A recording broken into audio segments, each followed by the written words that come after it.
How many hours do you think you've actually put into GTA 5? And be honest. For a second, do you still get that weird feeling sometimes that there are doors you've never opened or random buildings and tunnels you've just driven past without ever asking what's actually inside them? Because look, everyone knows the big obvious mysteries, right? You've heard about the Mount Chiliad mural, you've seen the ghost on Mount Gordo at 11 p.m. game. Time you know about the UFOs that pop in during thunderstorms, but in this video I'm going to show you the stuff that sits underneath all of that. The mission only interiors the underwater wrecks, the out-of-bounds rooms that Rockstar built and then kind of just hid away like they were never meant for most players to see. Alright, so here's how it goes. We're not just doing a random list of cool spots. This is going to be a full tour of the hidden map inside GTA 5.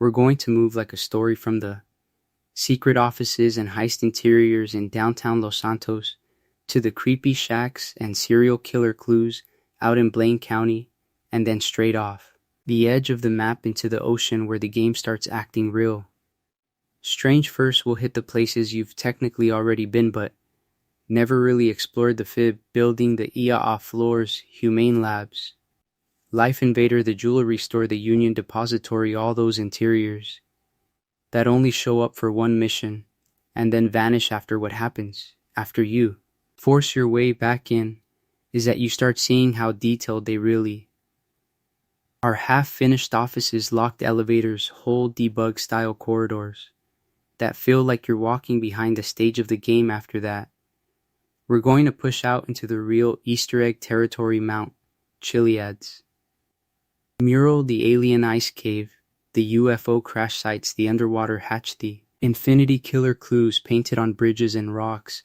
and that one shack that basically turns into a crime scene if you know what you're looking at. It's a messed up situation because Rockstar never explains any of it directly. They just leave it there for you to connect. Then we'll dive literally under the surface: sunken planes, shipwrecks, a UFO sitting on the ocean floor, briefcases in the dark, and spots where your radar glitches and your lights barely work and you feel like something is watching you and no, it's not just a shark. And finally, we're going to break the map on purpose: wall breaches under the map areas, unfinished rooms, and weird developer spaces that you only reach with glitches or mods. These are real coordinates, real interiors, no fake clickbait myths. It's all in the game files, so if you stick around by the end, you're going to see how all these secrets stack into one hidden layer under Los Santos and how they quietly connect to each other. Let's get started. So before we start flying into ghosts and UFOs and all that, we need to be clear on one thing: what actually counts as a hidden location in GTA V? Because when people hear hidden, they think only Easter eggs like the Mount Chiliad mural or the ghost on Mount Gordo. That's part of it, but in this video I'm going to show you it goes way deeper than that. Alright, when I say hidden locations, I'm talking about any place that technically exists in the game world, but the game almost never lets you just walk in during normal free roam. That means mission in the interiors, locked off buildings, underwater wrecks, glitched rooms, and those weird spots tied to long-running community mysteries. If you've ever thought there has to be more behind that door, that's exactly the kind of thing we're covering. So here's how it goes. First, you've got the secret interiors. These are places like the Fib building, the IA offices, Humane labs, Life Invader, the Union Depository, even that jewelry store from the first big heist. The first thing that happens is the game shows them to you once in a mission, then slams the door shut in free roam. We're going to break down which ones are fully modeled, which ones you can glitch or mod back into, and what's actually hiding on those extra floors you never see. After that, we move into pure Easter egg hotspots. This is where you get the Mount Chiliad mural, the alien in the ice during prologue, the UFO crash sites, the alien egg, the infinity killer clues under bridges and on rocks, and the ghost of Jolene Cranley Evans on Mount Gordo. These locations aren't just, hey look, spooky texture. They're little crime scenes and stories baked into the map. How many of those have you actually visited on purpose? Then we go offshore and underwater. Sunken UFOs, crashed planes, shipwrecks, hidden briefcases, that weird underwater hatch that looks like it belongs in a different game. Down there your radar glitches, your lights barely help, and it feels like something is watching you that is definitely not just a shark. It's a messed up situation if you don't like deep water, but it's some of Rockstar's best hidden work. From there we'll hit the glitched and out-of-bounds areas, wall breaches, under-theme-map highways, unfinished interiors, strange developer rooms players use for trolling or just hanging out like ghosts under Los Santos. These are still real coordinates in the world, they're just not meant for you, and that's exactly why they're fun.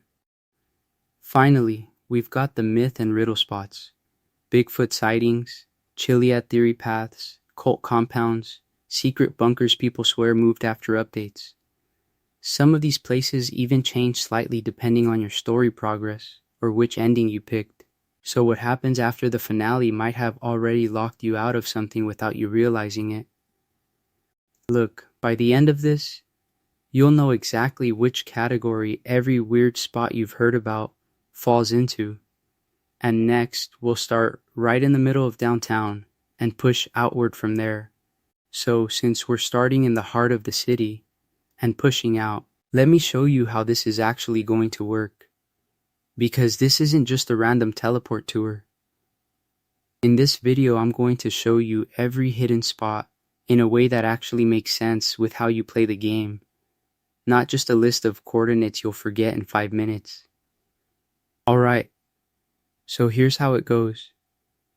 Each cluster of locations has a little rhythm. First, I'll give you a super quick context recap, like this is the Fib building from that crazy heist, or this is where the Infinity Killer trail really starts. Then we walk through how you normally see it in the story, step by step, the same way you did it the first time without even realizing how much was hiding off to the side. After that, we flip it. I'll show you how to get back in during free roam, or how people break into it with glitches and mods. Some interiors, like the Fib, the EA offices, Humane labs, even places like the Union Depository, are only meant to be legit during 1 or 2 missions. Once the cutscene fades out, that door is supposed to be dead forever, but you know how it is. Players found wall breaches, job teleports, director mode tricks, and full-on mod menus to walk those halls again like it's your personal office. Now I don't want this to feel like I'm just reading a wiki page at you. So in a bunch of these spots, I'm going to let the game talk. Sometimes we'll kill the music and just sit in the ambiance. Creepy whispers near the Infinity Killer shack, the wind, and that weird distant rumble on Mount Gordo when the ghost shows up, the underwater hum when you're near the crashed UFO, or that hatch that looks like it's watching you. It's a messed up situation when you realize how much of the horror vibe Rockstar hid in a game where you usually just run people over for fun. For the big, lore-heavy areas, I'm not just dropping there's an Easter egg here and moving on. We're doing numbered, consequence-style breakdowns so you can track what actually happens. On the Infinity Killer path, the first thing that happens is you find a random clue that doesn't look important. After that, you start connecting it to the shack, the bridges, the confession, and finally the body underwater.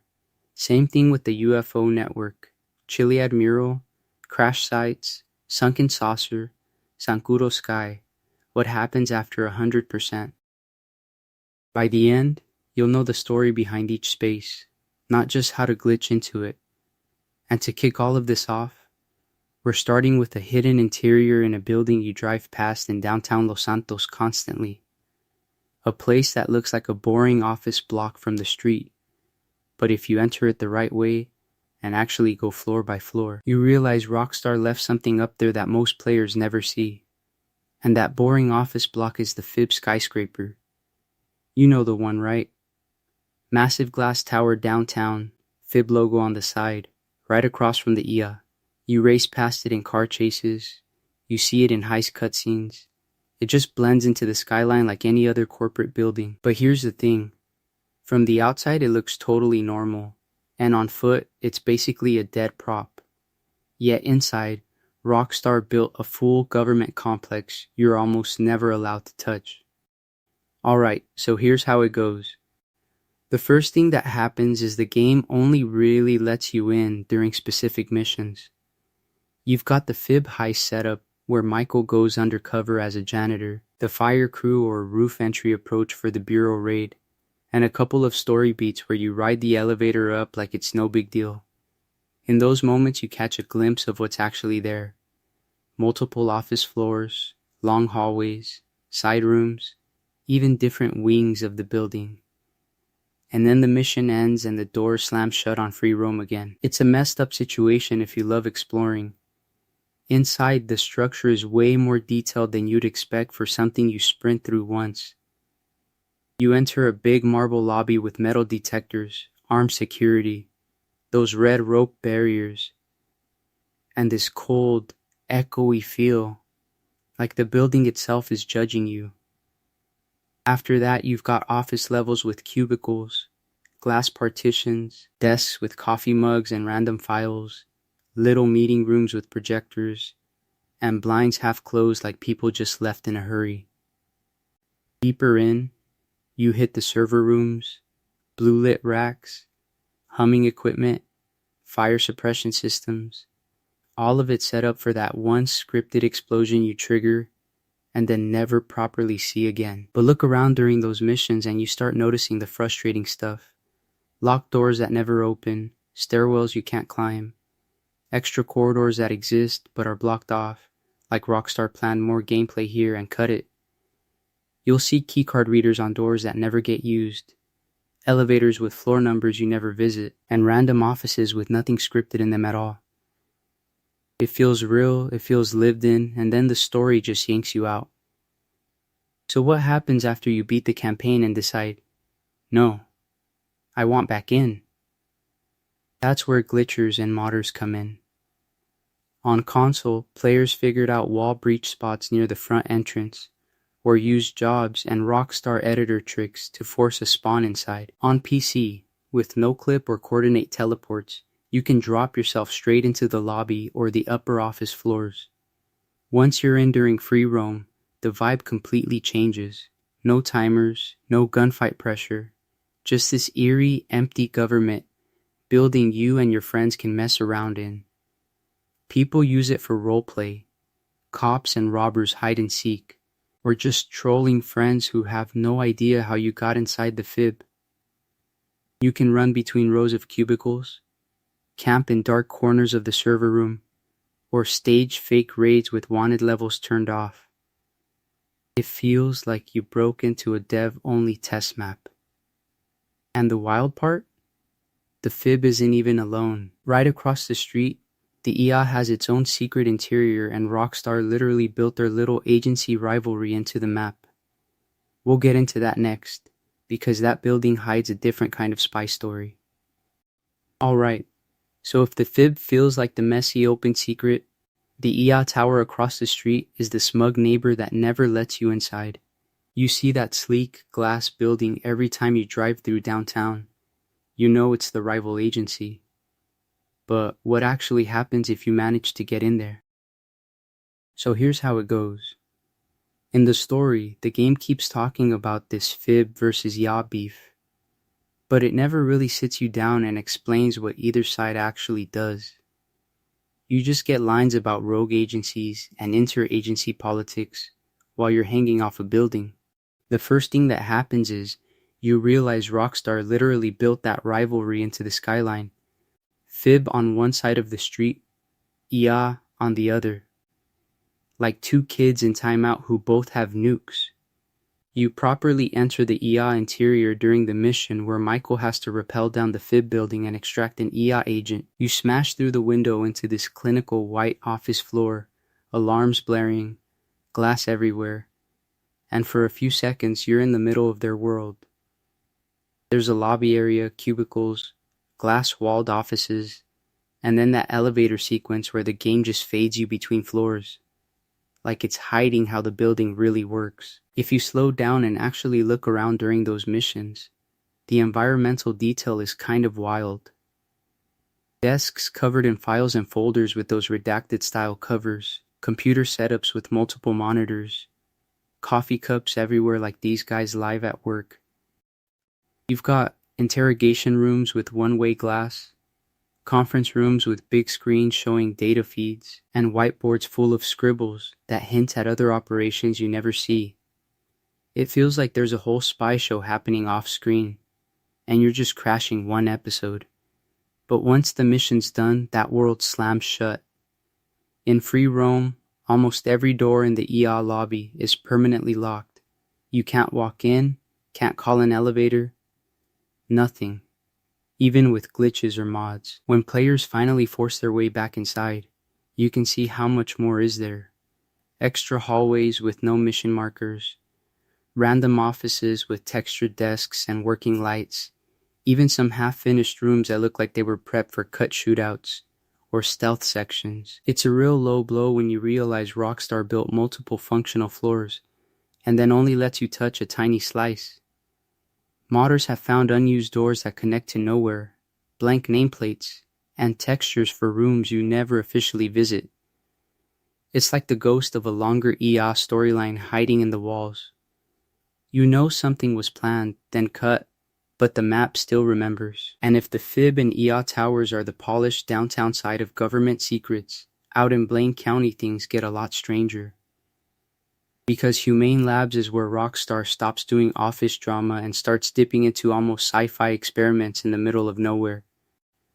Out in Blaine County, that sci-fi in the desert vibe has a name, and it's printed right on the fence. Humane Labs and Research. Have you ever driven past it on the eastern coast and just felt like you were way too close to something you weren't supposed to see? It's not just another building, it feels like the map itself is telling you to keep moving. The first thing that happens is you notice where it is. It's shoved out on that lonely stretch of coast, with the ocean on one side and hills on the other, and this long, winding access road that snakes up to the compound. You drive up there in free roam and it's all heavy gates, cameras, armed guards, and warning signs. You know, it's like the game is saying, alright, you can look, but you can't touch. No markers, no missions, just this lockdown fortress that feels off limits unless the story drags you in. So here's how it goes when the story finally does. In the Humane Labs raid, Rockstar doesn't even let you walk through the front door. They make you come in from underneath. You're in a sub or clinging to the side of a boat, diving down into black water, following these blinking lights on the seabed. It's quiet, just the sound of your rebreather.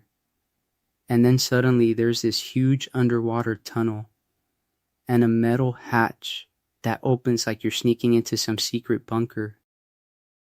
Inside, the tone flips from ocean horror to cold, clinical nightmare.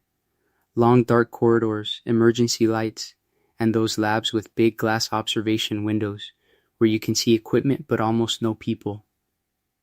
You rush through the mission because alarms are blaring, but if you slow down for a second, there's weird stuff everywhere. Rows of computers hooked to tanks, strange machines with no obvious purpose, and rooms that look ready for experiments that never actually start on screen. Look at the areas you normally sprint past. There are animal cages in one wing, like they've been testing on something that isn't there anymore. Chemical storage rooms stacked with drums and hazard labels, like a bioweapon warehouse they never fully explain. And then the sealed doors, big, reinforced, totally locked, with keypads that never work in the mission. It really feels like there are deeper levels, more labs, and nastier secrets right under your feet. After the story, glitchers and modders did what they always do. They broke out of the normal path, no-clipped through those doors and started finding unused rooms and empty hallways that don't show up in any objective. Bare textures, half-finished labs, weird dead-end corridors.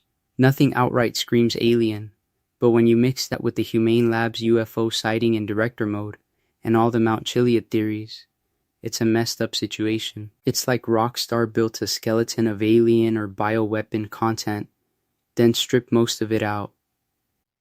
And here's the thing. Humane Labs feels like the center of all the scientific secrets in San Andreas. But the real proof that something otherworldly is going on? That's not in a lab at all. That's painted on a mountain, flashing in the sky, and rusting on the ocean floor. So let's get started with the place every conspiracy points to, Mount Chiliad, and what's hiding way above it and way below you. But while everyone's staring at mountains and UFOs, there's this other kind of secret in GTA V that you walk through once, and then Rockstar slams the door forever. I'm talking about the offices, the 9 to 5, being big and burn outside of Los Santos, that you only see when someone's about to get blown up. Alright, first we've got Life Invader, Rockstar's parody of every smug tech HQ you've ever seen. You remember the mission? Michael pretends to be a developer, sneaks in, swaps the prototype phone, and walks out while you're just focused on not getting caught. But what happens after that mission? In story mode, you basically never set foot in there again. Look around that building next time you replay it. The lobby has this fake cool startup vibe, with the giant logo, bright colors, and that weird mix of security desk plus we're totally casual bro furniture. Then you ride the elevator up and it turns into an open plan chaos floor. Cubicles everywhere, people standing around collaborating, sticky notes on monitors, random snacks on desks, and those glass meeting rooms where it looks like nothing productive has ever happened. The first thing that happens is your brain goes straight to the objective. Swap the phone, get out.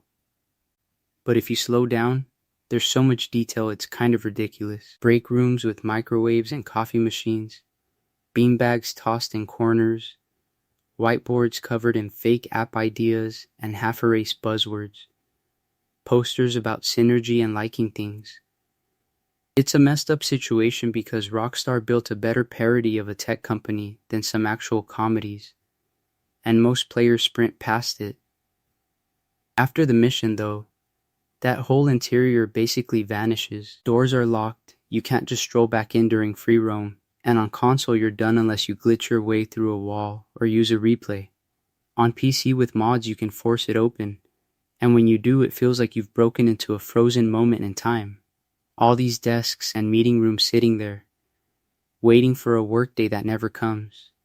And Life Invader isn't the only one. Look, think about the Evangelical jewelry store. During the heist setup, you get full access, back rooms, security office, vents, even the little staff-only corridors. After the job, it's just another fancy shop, all that interior space sealed away like it never existed. Same deal with the Union Depository.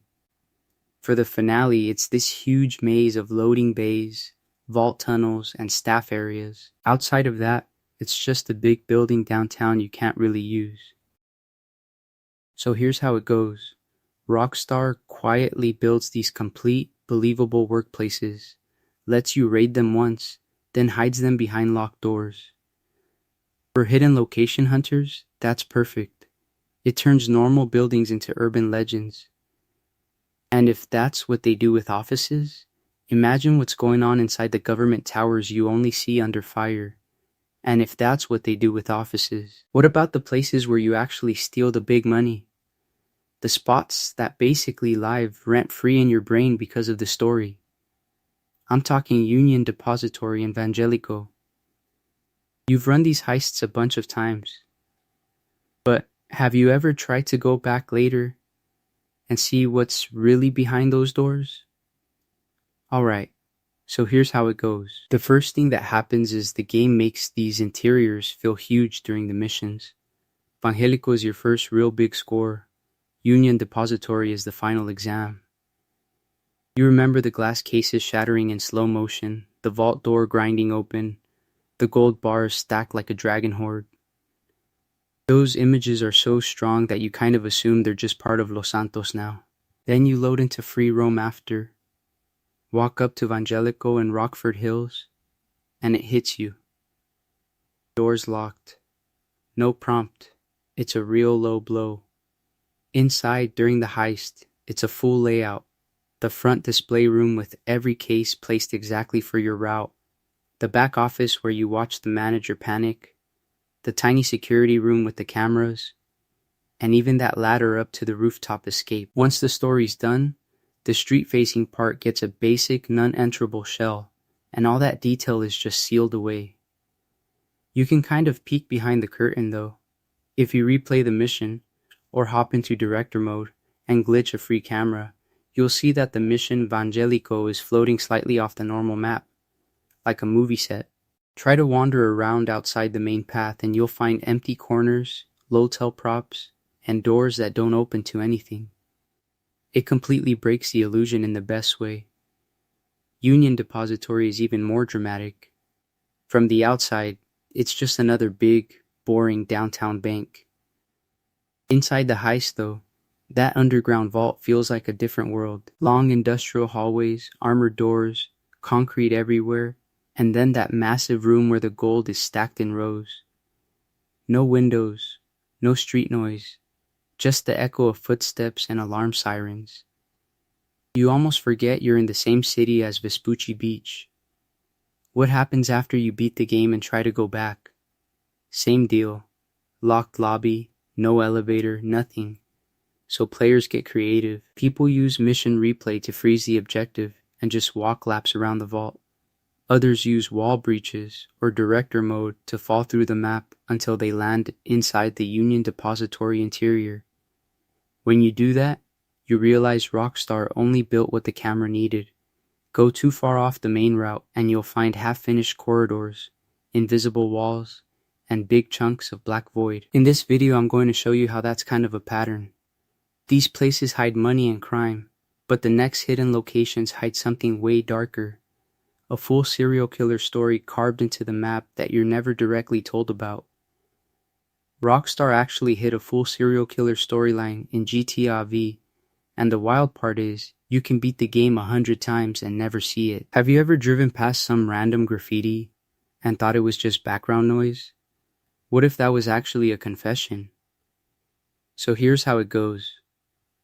In the lore, the Infinity Killer is a guy named Merle Abrahams, an older dude from Sandy Shores who becomes obsessed with the number 8 and the idea of infinity. He's not a mission giver. He's not a boss fight. He's not even someone you properly meet. He's already gone.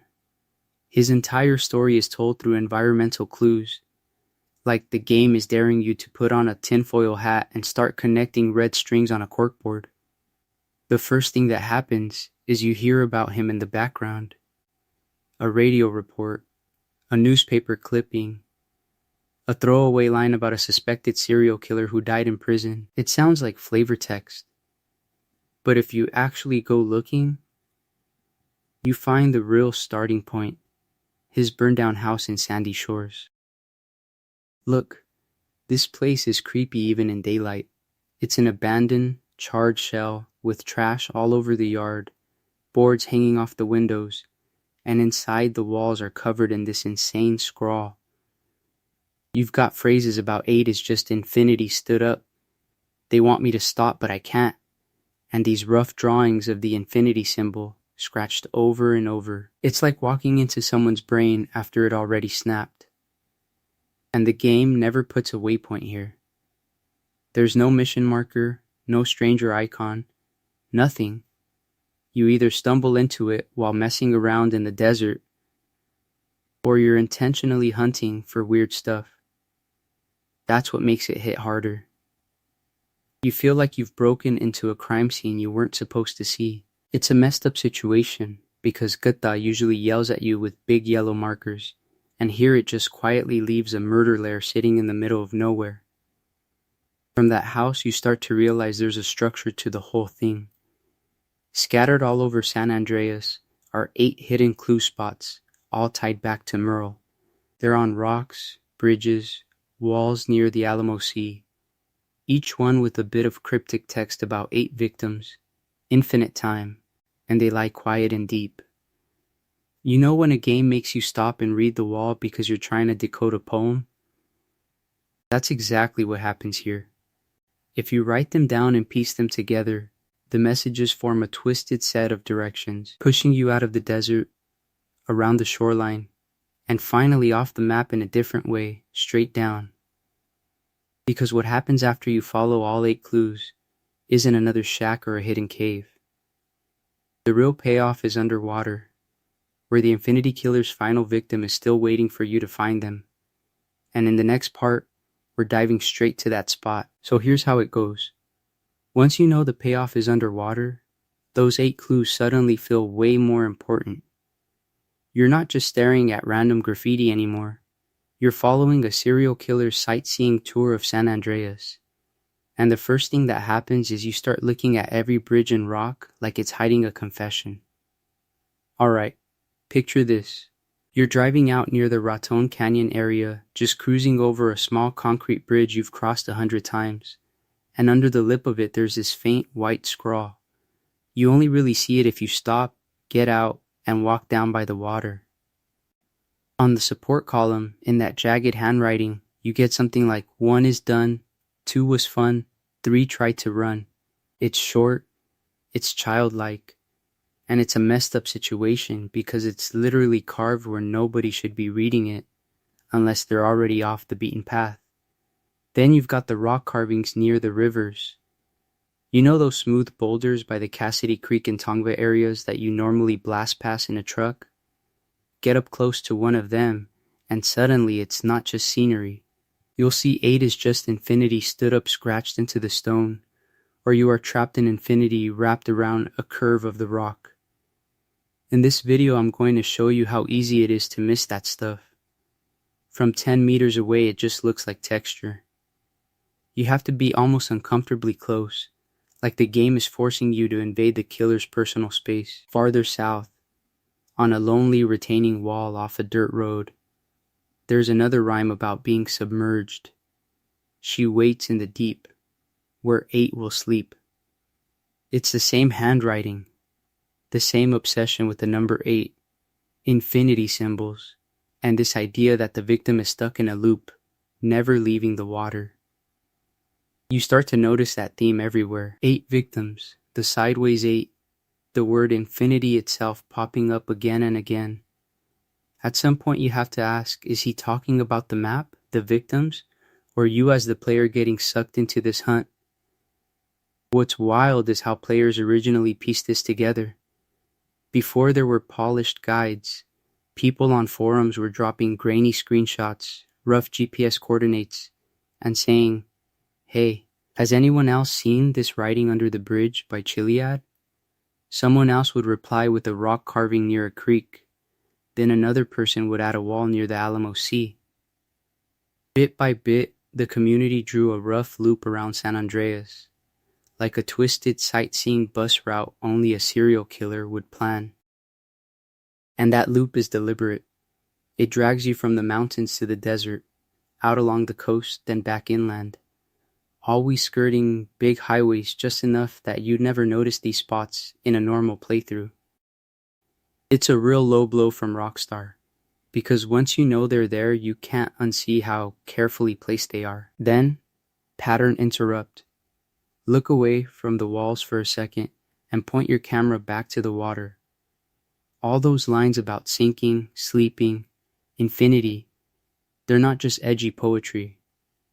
If you follow the trail properly, every rhyme, every 8 is quietly nudging you toward one last place where the land stops, the seabed drops, and the Infinity Killer's story finally hits you from below. And in the next part, we're going straight to that exact point and diving until the clues stop being words on a wall and turn into a body at the bottom. So when you actually follow that trail to the edge of the map, what are you supposed to do? Just stand there and stare at the ocean? No. This is where you literally have to take a leap off the land and trust that Rockstar hid something in the dark. In this video, I'm going to show you exactly where that something is and why it feels worse than any jump scare. Alright, first, you need to get your bearings. Head to the northern coast of Los Santos County, out past Paleto Bay, until you're looking at that long, empty stretch of highway with the train tracks hugging the cliff. I like to line it up so I'm roughly between the lumber yard and the tunnel, with Mount Chiliad behind me, and nothing but gray water in front. Grab a boat or a sub, set a waypoint just off the shore where the seabed suddenly drops on the map, and that's your dive spot. The first thing that happens when you slip under the waves is nothing. Just murky green water, particles drifting past your face, and that low underwater hum that always makes you think a shark is about to come out of nowhere. Visibility's bad, your flashlight barely cuts through it. And for a minute you start wondering if this is all just a wild goose chase. Did you line it up wrong? Did you miss a clue? Then you drop a little deeper. Your radar pings the seafloor, and it hits you. Out of the gloom you see this human shape, not moving, not floating, just pinned there on the bottom like part of the scenery. As you get closer you realize it's a body, wrapped and bound, wrists tied, ankles tied, left there like trash where nobody was ever meant to casually find it. No dramatic music, no cut to black, just you hovering over a corpse in total silence. It's a messed up situation. And look at what happens after you discover it. Nothing, no mission marker pops up. No prompt, no achievement. Not even a cheeky text from Lester saying, "Hey, you found him." The game doesn't log it. It doesn't congratulate you. It doesn't even acknowledge that you just closed one of its darkest side stories. This exists purely as a reward for the players who obsess over the 8 is just infinity stood up line and actually follow every wall scribble, every rhyme, every burned out shack. Because that line from Merle Abrahams's confession, this is where it lands. 8 victims, scattered around San Andreas, and the last one literally turned on his side under the ocean. Infinity laid flat at the bottom of the map. There's no cutscene of Merle gloating, no flashback, no tidy explanation. You connect the clues, you find the body, and the story just ends right there in the dark. So here's how it goes. If Rockstar is willing to hide an entire serial killer plotline underwater with zero fanfare, you know it's not the only thing sitting out there in the deep. And if a corpse is tucked away on the seabed, what else is down there? In a second we're going from this human horror to something way less human: crashed craft, strange lights, and the UFOs that are literally waiting for you under the waves. So, if the Infinity Killer's body is just sitting down there on the seabed, what else is hiding under those waves? Alright, this is where things stop feeling like true crime and start feeling like straight up sci-fi. Because just off the coast near Paleto Bay, the ocean is literally holding a crashed UFO. First, let's actually get you there, because it's not something you just bump into while swimming with a pistol. Head out from Paleto Bay toward the northwestern coast, and you want to go a good distance offshore until the water on your radar starts looking like you're over a deep trench. You can swim it, but in this video I'm going to show you the way most people survive it. Use the submersible from the high setups, or grab a scuba suit from a dinghy so you've got infinite air. Without that, you'll black out long before you see anything. The first thing that happens is the light starts to die. Your sublight or flashlight barely cuts through the murk. The ocean gets real quiet, and then you see it. This huge saucer, tilted half into the sand like it slammed in and never got back up. The metal is rusted over and covered in algae, like it's been down there for decades. But parts of it are still glowing with this weird blue-green light. You can swim right up to it, circle the rim, and you'll see strange markings etched into the hole. The same style you see on the UFOs that spawn over Fort Zancudo and Mount Chiliad. So here's how it goes with the mechanics. Unlike the sky UFOs that only appear under really specific conditions, this one is just there. Permanent, no 100% completion, no 3 a.m. rainstorm, no special ending required. It's a physical object baked into the map. You can ram it with the sub, land on it, scrape around it, and it never despawns. That alone makes it feel different, like this isn't just a scripted hallucination, it's a real crash site. And because it's Rockstar, they never actually tell you what it means. Fans have been arguing about this thing since launch. Is this ship connected to Humane labs and all their secret experiments just down the coast? Did it come from the same aliens hinted at on the Mount Chiliad mural? Is it somehow tied to the frozen alien in the prologue, like that was the scouting party and this was the main ship that didn't make it? What happens after you line all those clues up is you get a pattern that looks intentional, but Rockstar never gives you a final answer. It's a messed up situation for conspiracy brains. But here's the wild part. This UFO is not alone. The ocean has strange hatches with glowing windows, wrecked planes, random briefcases full of cash, like its own secret map layer stacked under San Andreas.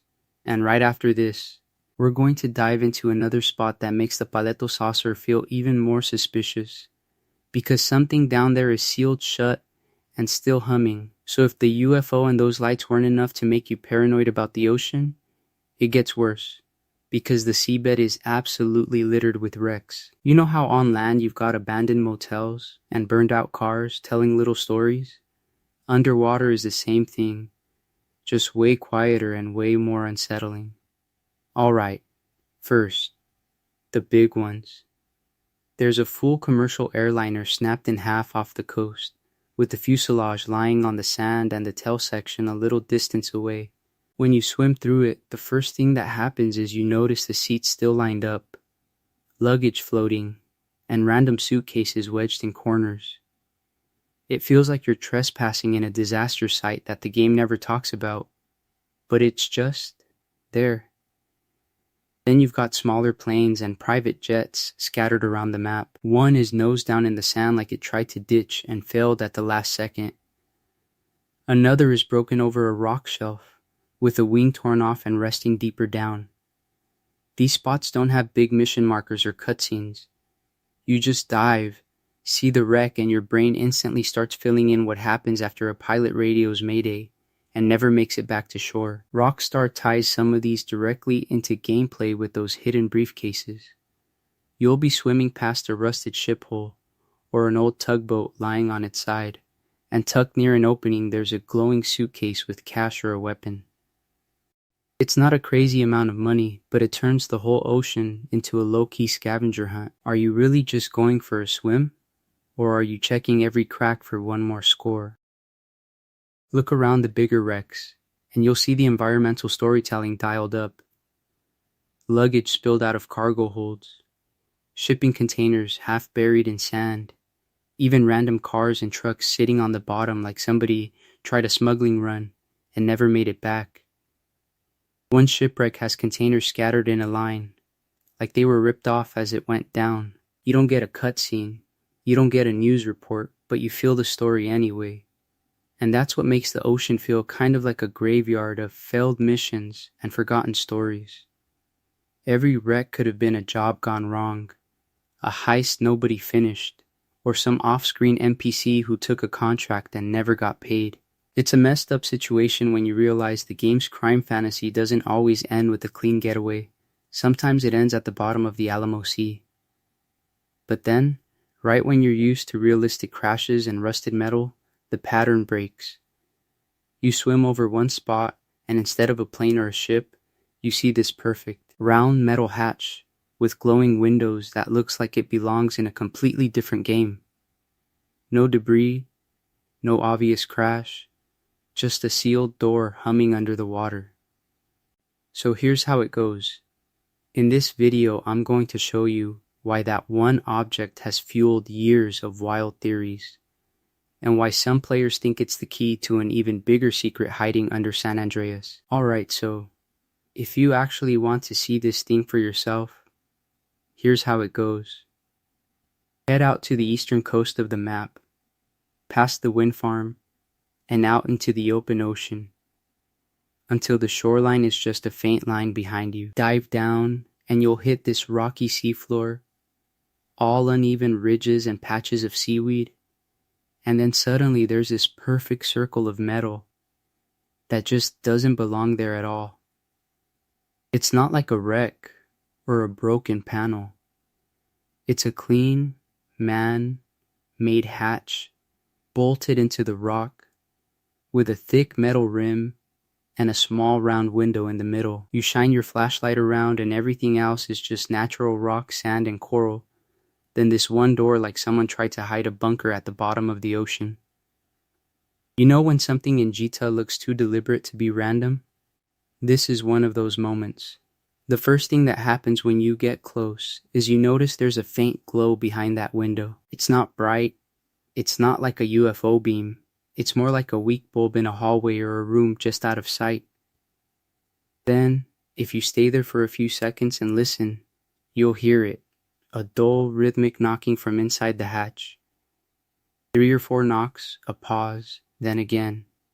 It feels like someone's in there waiting for you to answer. But here's the messed up part. You can't answer. You can't open it. You can't interact with it. There's no prompt, no hidden mission. You can try ramming it with a sub, dropping grenades on it, shooting it with the railgun and expanded and enhanced. Nothing. It never breaks. It never changes. It just sits there, glowing and knocking, like it's trolling you on purpose. It's a messed up situation if you're the type of player who hates loose ends. Obviously, everyone instantly went, okay, this is Lost. It's the underwater version of the island hatch. People have used mods to no clip inside, tried to see if it links to the sunken UFO nearby, or to the alien ice cave under the Prologue Bridge. Some swear it's part of the Mount Chiliad mural. Others thought it might hide the Infinity Killer's real lair. Players have literally spent hours circling this one metal circle, waiting for something extra to trigger that never does. And that's exactly why it feels so rockstar. Not every mystery in this game is meant to be solved. Some of them are just there to make the world feel bigger, like there's a whole second story running under the one you play. The hatch, the UFOs, the alien egg, they all do that. But not all the creeps are underwater. After you leave the ocean, some of the strangest stuff is way up on the mountains, painted into murals and watched over by ghosts that only show up at one specific hour. So let's get started with the ones hiding in plain sight on dry land. Alright, so when you finally leave the water and climb all the way up to Mount Chiliad, this is where the game basically looks you in the eye and says, yeah, there's something going on here. You step out of the cable car at the very top, you turn around, and boom, that back wall of the station has the most famous conspiracy drawing in the whole game. It's this rough pyramid-shaped outline of the mountain, almost like a kid drew it on a napkin, but it's loaded with symbols. Little flying saucers near the peak, a cracked egg down at the base, lightning bolts, weird boxes, and that one stick figure that looks kind of like a guy with a jetpack. The first thing that happens is your brain goes, wait, is this a joke? Or is this Rockstar actually giving us a map? Early on, players lost their minds over this thing. People were taking screenshots, drawing over them, posting theories. You had threads with people saying, in this video I'm going to show you how to unlock the jetpack, or how to spawn a hidden UFO, just off this mural alone. Nobody knew what was real, but everyone agreed on one idea. This wasn't just random graffiti. It had to be a treasure map or a guide to secret events. So here's how it goes. The UFO icons near the top of the pyramid, players link those to the 3 confirmed saucers in the game. The one above Fort Zancudo, the one at Sandy Shores, and the one that appears right over Chiliad itself at 3 a.m. during a thunderstorm if you've hit 100% completion. The cracked egg symbol became the alien egg rumor, tied to that frozen alien under the bridge in the prologue and the underwater UFO off the north coast. People were saying the egg was proof something hatched, or that you could find an unhatched one somewhere else. Then you've got that little figure near the top that looks like a guy with a backpack and 2 jets. That's where the whole jetpack obsession came from. Players tried everything, standing on specific ledges at 3 a.m., wearing certain outfits, doing the Chiliad cable car ride in a specific order. After you see how deep people went, you kind of understand why the Chiliad mystery community still isn't over it. Rockstar has never officially explained the mural, but it does line up with at least those 3 UFOs, and probably that alien frozen in the prologue ice. So it's not nothing. It's a real low blow and a tease at the same time, because it confirms there's a pattern without telling you what the reward is. And here's the part almost nobody talks about. Mount Chiliad isn't just the mural and the rooftop saucer. There's a secret interior tied to this mountain that you almost never see in free roam, and what's inside actually changes depending on what you've done in the story. If you think the wall is weird, wait until you see what's hidden underneath it. So here's how it goes. Everybody stares at the Mount Chiliad mural on the outside, but almost nobody actually walks through the inside of the summit building. Have you ever gone up there, looked at the wall, waited for the UFO, and then just left without checking the rooms right behind you? Alright, the first thing that happens when you step inside is you realize it's not just a tiny shack. You've got the main cable car station with those big metal beams, the ticket counter area, and those grimy windows looking out over the drop. To the side, there's that little maintenance corridor with tools, lockers, and power boxes, plus a couple of back doors that feel like they should open but don't. It's the kind of interior you walk through once on the cable car ride in the prologue and then forget exists in free roam. Look around and you start seeing details people have obsessed over for years. There's a wall map of the cable route, emergency procedure posters, and those red warning signs about high voltage and restricted access. Some players swear the arrows and symbols line up with the mural's eye and UFO positions. Others think the maintenance boards and scribbles are secret coordinates. Realistically, it's probably just set dressing, but you know how it is with Chiliad. If there's a dot on a wall, someone's going to call it a clue. Now, here's where players got a little wild with it. In this video, I'm going to show you the normal interior, but modders and glitch hunters took it way further, using no clip mods or wall breaches. People started phasing through those locked doors and concrete walls looking for a hidden chamber under the station. Have you seen those videos where someone falls into the void under Chiliad, lands in a half-finished room, and claims it was a cut alien lab? It's a messed up situation, because most of the time it's just leftover geometry or debug space, but it kept the idea alive that there was once a bigger Chiliad quest planned. What happens after you start tying that to the UFO spawns is where it gets interesting. Players notice that getting 100% completion and finishing certain endings changes which saucers appear around Chiliad. The one over the summit in the rain at 3 a.m., the Fort Zancudo craft, the underwater UFO off the coast. It makes the whole cable car station feel like a control room, like this is the hub that silently tracks all the weirdness happening in the sky and under the ocean. Is it actually doing anything in the code? Probably not. But as a storytelling space, it feels like the nerve center of the conspiracy. And then there's a pattern interrupt Rockstar pulls on you. While you're busy staring at alien symbols and reading fake safety posters like they're the Dead Sea Scrolls, the game's most in-your-face supernatural encounter isn't even here. It's not on a mountaintop. It's not tied to 100%. And you don't need rain or a UFO.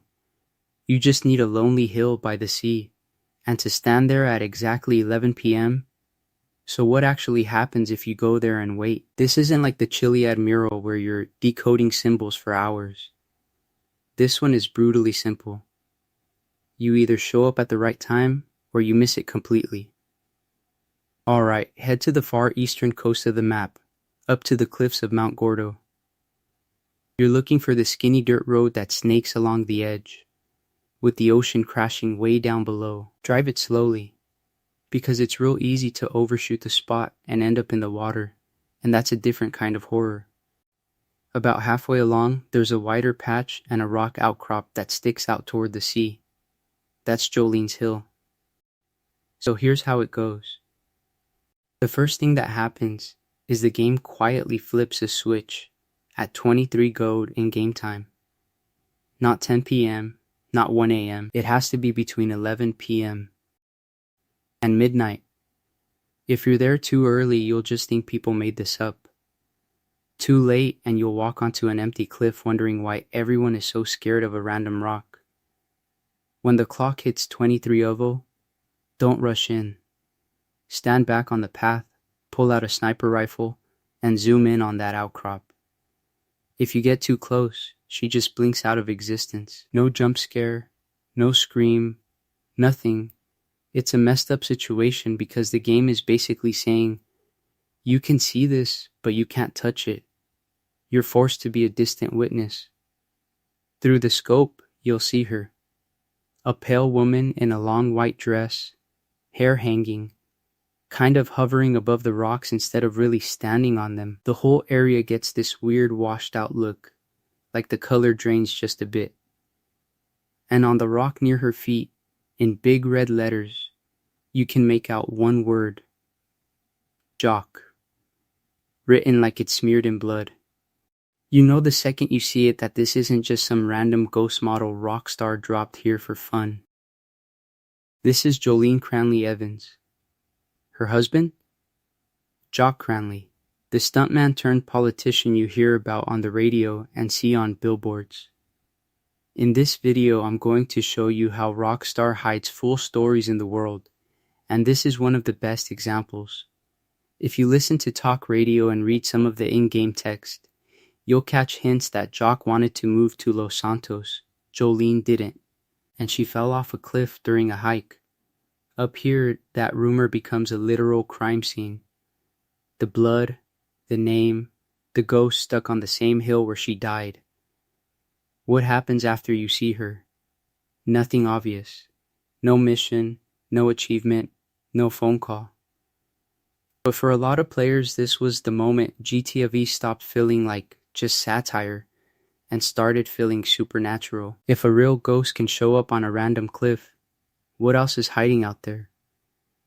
That question is what kicked off years of people hunting Bigfoot in the woods, chasing shadows in Chiliad's caves, and checking every foggy forest for something watching them from the trees. And Rockstar knew exactly what they were doing. Because once you've seen Jolene, you start looking at every quiet, empty spot on the map like it might be haunted next. Once you've seen Jolene's ghost, you can't unsee it, and suddenly every tree line in Blaine County feels suspicious. So the first thing that happens is players start heading into the woods at night, turning normal forest paths into horror movie sets, just waiting for something to move between the pines. Look, if you've ever hiked around Mount Chiliad or down through Raton Canyon at 3 a.m. in game, you know exactly what I mean.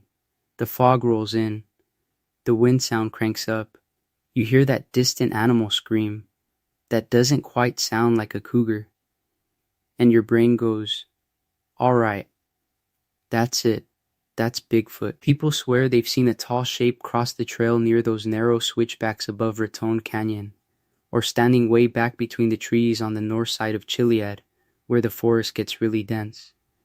Rockstar eventually leaned into it with the official Bigfoot stuff, like the peyote hallucination where you actually become Sasquatch and stomp around. In this video I'm going to show you that mission content is fun, but it's not what really built the myth. What built it were the physical spots people camped at for hours. That little clearing off the dirt road west of Chiliad, where the trees form a rough circle.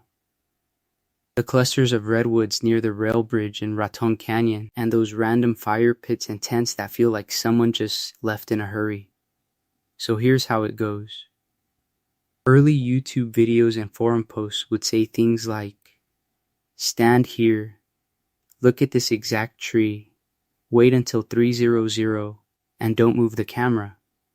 Half the time nothing was scripted to happen. It was just ambient animal sounds and shadows. But someone would upload a grainy clip, swear they saw eyes in the dark, and boom, that patch of woods became the new watch here at 3am location everyone had to test. One of the most famous spots is that cave entrance on the west side of Chiliad, above the river, tucked into the rock wall. You climb up the slope, there's this narrow mouth in the cliff, a little pool of shadow, and it feels like it should hide something huge. Players throw flares, sticky bombs, they spam the sniper scope like it's going to force Bigfoot to spawn. Inside it's just a shallow tunnel, a bend, some trash, maybe a dead body in certain missions, no secret event. But the layout is so cryptid lair that people keep going back anyway. It's a messed up situation when an empty cave feels more alive than half the city. After all that, you start to notice a pattern. Some of these places are pure rumor, powered by shaky footage and imagination. But what happens after you leave the forests and follow the myths into shacks and tunnels is different. Because some of those walls actually have blood on them. And the next spots people obsess over aren't about monsters at all. They're about killers and cults, hiding in plain sight. And once you start talking about killers and cults, you kind of can't avoid the worst family reunion spot in Blaine County. Have you ever followed one of those tiny dirt roads in the Chiliad Mountain State Wilderness and wondered why it feels like the game is trying to warn you off? That's usually you driving straight toward the altruist camp. So here's how it goes. You head north of the city, cut past the highway, and start climbing those narrow, winding dirt tracks that wrap around the hills. No traffic, no pedestrians, just broken fences, old signs about trespassers, and a radio that suddenly feels way too loud. By the time you reach that isolated hilltop, the view is great, but the vibe is awful. It's dead quiet, and then you see the wooden gate and realize this is not a friendly campground. Inside the compound, it looks like a doomsday festival that never ended.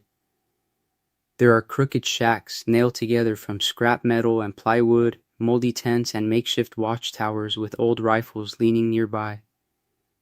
The first thing that happens is your eyes go straight to the central fire pit, surrounded by logs and crates, like a place where they all gathered to chant. Around that, you notice bones, bloodstains, and graffiti on the walls, weird slogans about consumption, sacrifices, and how outsiders are just meat. It's a messed up situation, and the more you walk around, the worse it gets. Look around the ritual areas and you'll see altars made from car parts and skulls, plates and cutlery laid out like they're expecting guests, and those creepy posters praising the altruist way. You know when a game environment tells a story without a single cutscene? This is that cranked up to 11.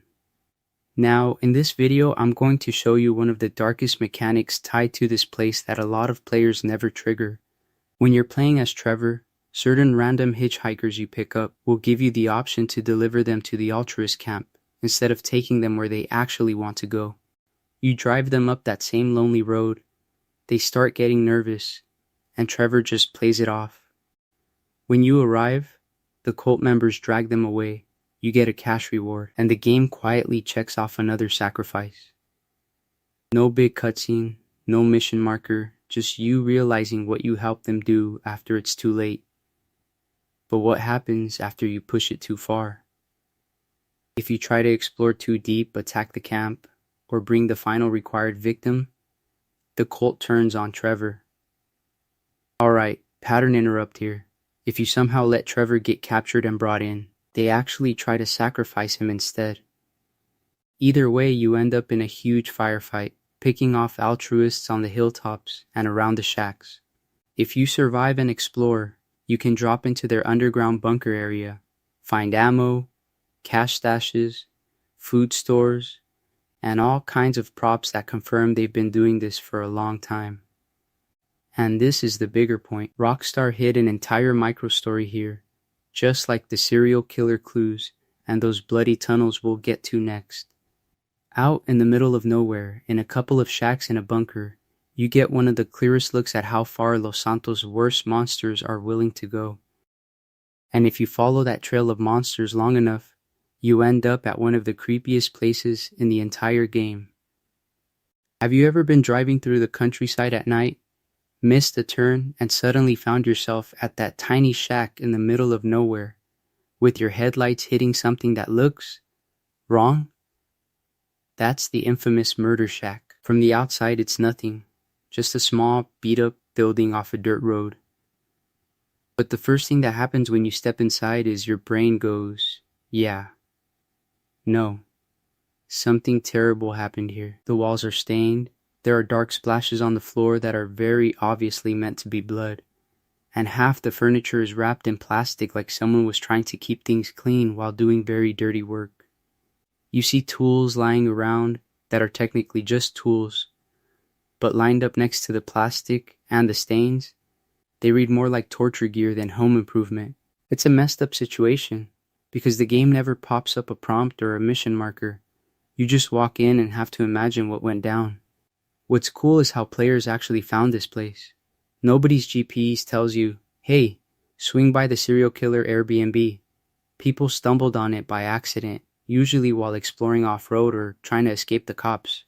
Then early YouTube rumor videos started popping up like, I found a secret murder house in GTA V.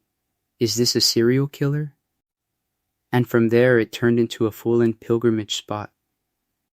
If you liked horror vibes, you brought your friends here, turned off the minimap, and just soaked in how uncomfortable it feels. And the shack isn't alone. Not far from places like this, you get those long forgotten tunnels, railway lines cutting under hills, or drainage tunnels with rusty gates that you can squeeze through. You know the ones where you walk in and the sound instantly changes, everything starts echoing, and your footsteps feel way too loud. NPCs almost never go down there. No random pedestrians, no traffic noise, just you, the flicker of your flashlight, and that feeling that someone else is standing just out of view. So here's how it goes. Rockstar never actually tags most of these as serial killer locations. Outside of the official Infinity Killer mystery, you don't get a big label saying this is where the bad guy worked. But look at the environmental design, the blood, the plastic, the lonely tunnels that exist for no real gameplay reason. It's all clearly meant to unsettle you and suggest there are crimes and stories in this world that you'll never fully solve. And alright, not every hidden spot is about some psycho in a shack. Some of the scariest secrets aren't about killers at all. They're about what the government and the military are hiding in plain sight. Because once you leave the murder tunnels behind and look up at the sky over Fort Zancudo, that's where the UFOs start showing up. Fort Zancudo looks normal at first. It's just that big, ugly, heavily guarded base sunk into the wetlands, right? You fly over, you steal a jet, you get an instant 4 or 5-star wanted level, and that's kind of it. You don't really look at this place and think, yeah, this is where the aliens hang out. But what happens after you actually finish the game and start digging into the weird stuff is different. Because this base, the same one you've been farming jets from, secretly turns into a UFO hotspot, and it's not obvious at all. The first thing that happens is you need 100% completion, not 99.7. Full checklist. Only after that does the Fort Zancudo UFO even exist in your world. So here's how it goes. You go there at night, between about 3 and 4 a.m. Game time, it needs to be clear or at least not storming, and you can't just stand on the runway. You've got to get some height. Most people either use a helicopter or climb up on the hills around the base. If you're too low, nothing, too far, nothing, you hit that sweet spot, look up over the base, and then it's just there. This thing hangs over Zancudo like it owns the sky. A classic saucer, glowing rings of light, these pulsing patterns on the underside, and this low, humming sound that feels like it's vibrating in your headset. Jets are still taking off, searchlights are still sweeping around, soldiers are still ready to shred you, and above all of that is this silent, untouchable UFO. You can shoot at it, launch rockets, ram it with a jet if you want. It will not move. It's like Rockstar put a do not touch sign right in the sky. And that's where the theories kick in. Because look, why is the military base the only place that gets its own dedicated UFO after 100%? Players started connecting it to the crashed UFO hidden under the ocean, or that frozen alien under the ice in the prologue. The idea is that Zancudo isn't just a base, it's the government's alien research center. People swear there's a hidden underground lab under the runway, that all the real experiments are happening below the surface, even though in story mode there's no official interior you can walk into. In this video I'm going to show you, the more you connect these dots, the more the sky itself starts to feel like a hidden location. Because Fort Zancudo's ship is just one of several. There are UFOs that only show up under perfect conditions, at exact times. And one of the strangest ones is parked right above Mount Chiliad, and that one doesn't just float there. It changes what you think the whole mural means. Alright, so here's where the Chiliad mystery really kicks you in the brain. You've got the mural, you've seen the Fort Zancudo saucer, and you think you've got it kind of figured out. Until you find out there's a UFO that only shows up on top of Mount Chiliad after you've done literally everything in the game. The first thing that happens is you hit 100% completion.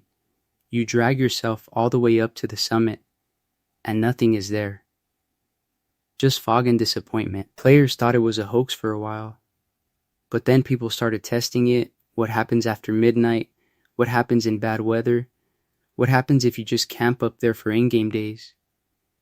And someone finally hit the exact combo.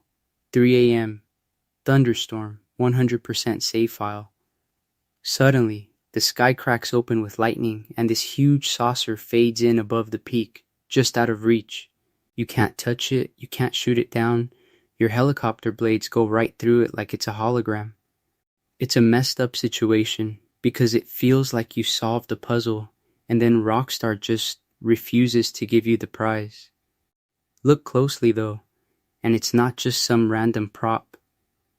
The markings on the hull, the weird symbols, the ring of flickering lights around the edge, they all match that crashed UFO on the ocean floor we talked about earlier.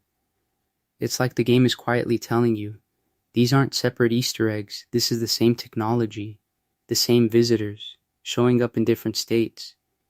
One ship is wrecked and buried. One is active and hovering over the most mysterious mountain in the game. And then you've got the Sandy Shores UFO, which is kind of the desert cousin in this whole thing. This one appears over the hippie alien camp, north of town, again at night, again in bad weather. You've got these painted crop circle style symbols on the ground, conspiracy posters everywhere. And then, finally, the thing they've been worshipping literally shows up over their heads. It's a real low blow because the locals are treated like crazy people, but the game quietly confirms they were right the whole time. So here's how it goes. Underwater crash site, Fort Zancudo saucer, Mount Chiliad storm UFO, Sandy Shores hippie saucer, and the mural tying it all together. Once you see that pattern, it feels like there's a secret alien storyline running parallel to Michael, Franklin, and Trevor that you're only glimpsing in tiny moments. You start asking, if they're watching from the sky and buried in the ocean, what else is hiding in this map that we just drive past? Pattern interrupt for you. If aliens and killers weren't enough, Rockstar also hid ghosts, full crime scenes, and even a frozen alien right under your nose in the very first mission. So let's get started with the stuff that isn't flying above you. It's staring at you from the shadows. Alright, so remember that very first mission, way back in the snow, before Los Santos, before Franklin, before any of the craziness really starts? You're in North Yankton. It's the bank job. Alarms blaring, Michael yelling, Trevor going full Trevor. You blast out of the parking lot, pile into the car, and you're told to follow the route out of town over that little bridge on the frozen river. Here's the thing. Almost everyone just floors it. You're under pressure. Cops are chasing. The game is teaching you how to drive and shoot. And you're thinking, yeah, tutorial, let's go. But what happens after you ignore the mission for a second and actually stop on that bridge? This is where Rockstar quietly drops one of the creepiest secrets in the entire game, literally under your tires. So here's how it goes. Instead of blasting straight through the checkpoint, you pull the car over on the bridge, get out, and walk down the snowy embankment onto the frozen river underneath. No prompt, no waypoint. The game does not tell you to do this at all.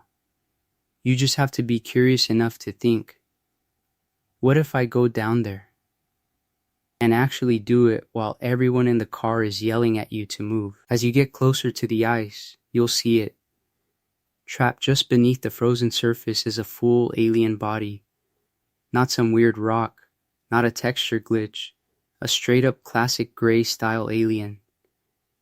Big head, thin limbs, that long skinny body, partially submerged like it crashed into the river and froze mid-scream. The ice around it is cracked, like something hit hard, and the water snapped shut on top of it. And the wildest part? The game doesn't react. No cutscene, no dialogue. Michael doesn't go, "What the hell is that?" Trevor doesn't make a joke. There's no collectible, nothing. You just stand there, gun in hand, looking down at this thing under the bridge in the very first 10 minutes of the story. It's a real low blow to your sense of this is just a normal crime game, because from that moment you know something else is going on. In this video I'm going to show you how that one frozen model basically sets the tone for the entire alien mystery.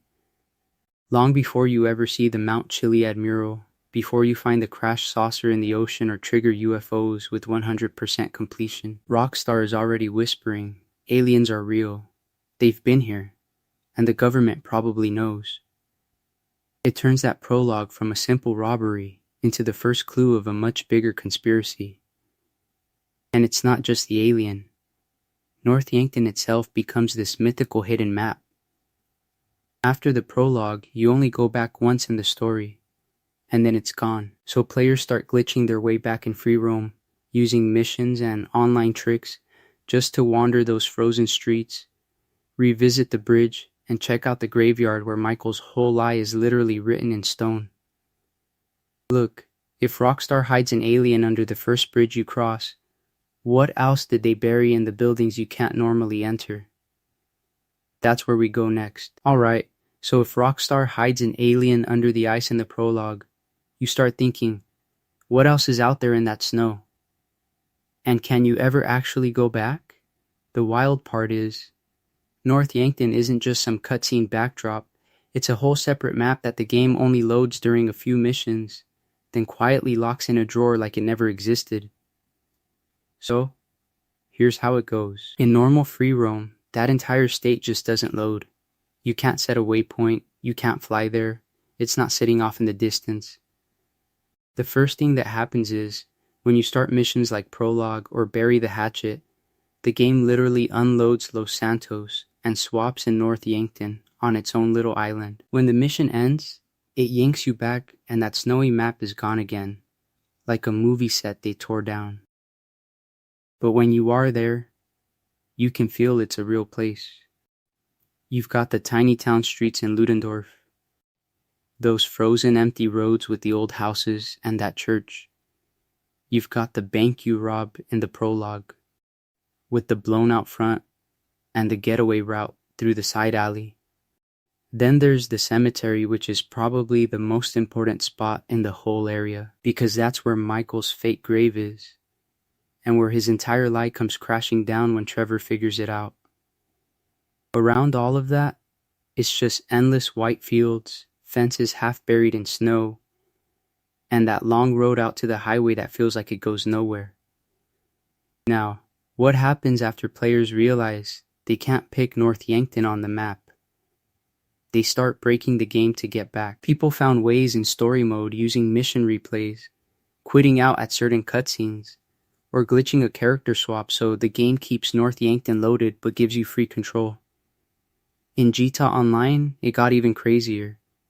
Players used job teleports, friends inviting them to glitch lobbies, even weird spectator bugs to spawn on that frozen road with their online character, like they just woke up in another country. Exploring it outside the mission is where it gets really creepy. A lot of the buildings are just empty shells. Some doors that looked solid in the cutscene are non-solid now, or you hit invisible walls in random spots. You'll see half-finished textures, gaps where the world just drops off, and if you fly too far, the snow ends and it's just void. But because you know what happened there, it still feels heavy. Standing at Michael's fake grave with no enemies, no cutscene, just silence? It's a messed up situation. And here's the thing, North Yankton is just one of the big off-limits spaces Rockstar left on the disc. Under Los Santos, they hid stuff that's way stranger than a frozen town. Tiny dev rooms, mission-only interiors, half-built corridors you're never meant to see. So what do those look like when you finally break in? Alright, so here's how it goes. Once you start breaking the rules of the map, Gatavi stops feeling like a city and starts feeling like a stage set. You know how sometimes you clip through a wall, or a car launches you into the sky, and suddenly you're just falling? That's not the game breaking. That's you slipping between the layers Rockstar stacked underneath Los Santos. The first thing that happens is the world disappears. The streets, the buildings, everything drops away, and you're just watching your character tumble through this weird blue-gray skybox. Then, out of nowhere, you slam into a floor that shouldn't exist. No minimap, no proper lighting, just a dead gray room with half-finished walls, stretched textures, maybe a random chair or vending machine floating in the corner.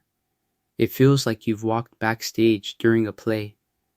Rockstar built the map with multiple interior shells sitting above, below, or way off to the side of the main world. Mission-only stores, cutscene versions of apartments, test spaces for animations, they're all tucked into this invisible grid.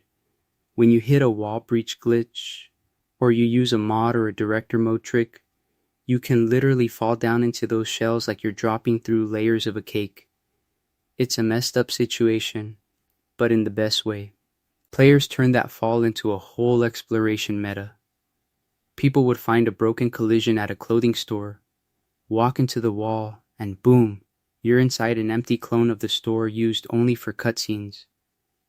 Same logo, same layout, but no doors, no pedestrians, just this hollow version of reality. Other times you land in an apartment shell, like those online high-end condos, except the windows don't show the real city and half the furniture is missing. It feels like a dream where your house is almost right, but not quite. Then you've got the really bare-bones stuff. Long white corridors with simple geometry, a cube room with colored walls, or a tiny box with a single prop in the middle like it's being tested. These are the spots that scream dev room. They reveal the process behind the game in a way normal players never see. You can tell some interiors were built just to test heist animations, or to stage a one-time mission, then abandoned. In this video, I'm going to show you how those leftovers accidentally became playgrounds. Quick pattern interrupt here. Imagine you're under the map, not above it. No buildings, just the underside of Los Santos, floating over you like a ceiling. That's where a lot of people really started messing around. Under the map, Los Santos, and the pure black void around it became perfect for trolling in GTA Online. You glitch down, hide inside an unfinished room, shoot out at confused players, and they can't even see where the bullets are coming from. It's a real low blow, but people do it non-stop. What happens after you realize all these shells exist is you start hunting the famous spots on purpose. Under the map hangouts, invisible platforms near the airport, those weird void boxes people use as safe hideouts. And from here we can zoom in on the most popular ones. The specific glitch spots where half the lobby disappears and the city turns into a broken diorama under your feet. Alright, so here's where it gets really weird.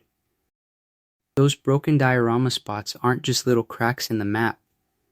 They're basically doors to another dimension under Los Santos. Once you actually fall through and land under the map for the first time, it feels like you've unplugged the city from reality.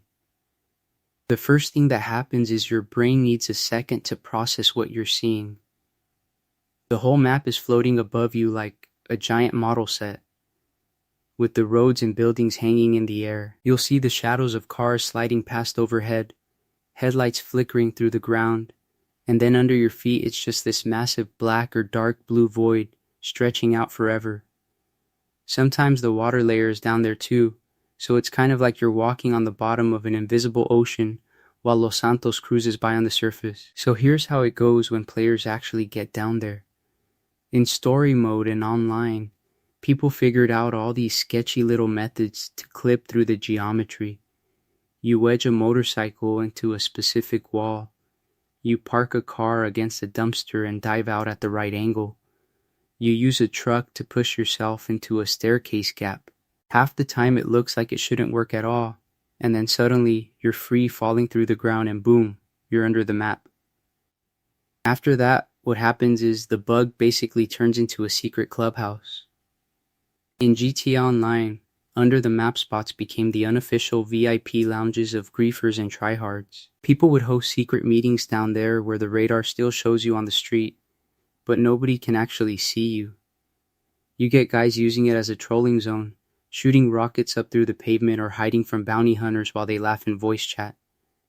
It's a messed up situation, but it's also kind of genius how a broken collision mesh turned into a hidden playground. What makes it even cooler is that some of these under-map corridors line up with real interiors above you. You can stand under places like the Fib building or the Life Invader office and see the underside of the floors. Peek into mission-only rooms that are supposed to be locked forever. Sometimes you'll catch a glimpse of an elevator shaft or a half-loaded office with missing walls, like you're backstage at a theater and the set isn't finished. And look, in this video I'm going to show you it's not just glitches doing the heavy lifting. While players are busy breaking out of bounds, Rockstar quietly packed the map with fully polished interiors you're never meant to free roam in.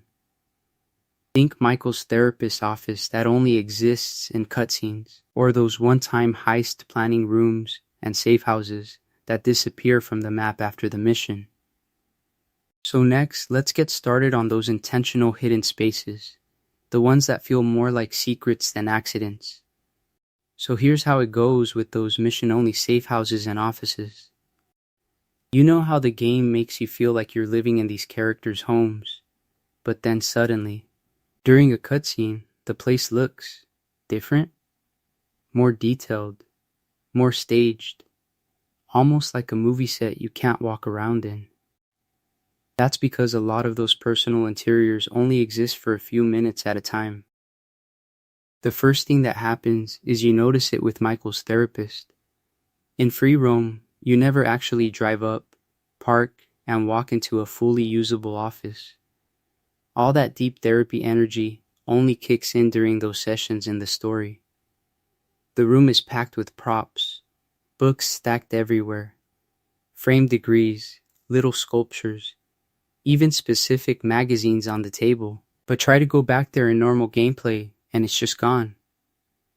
It's a messed up situation if you're the kind of player who wants to poke around every corner. Same thing with those one-time motel rooms. Think about the sleazy spots used in certain side missions and affairs.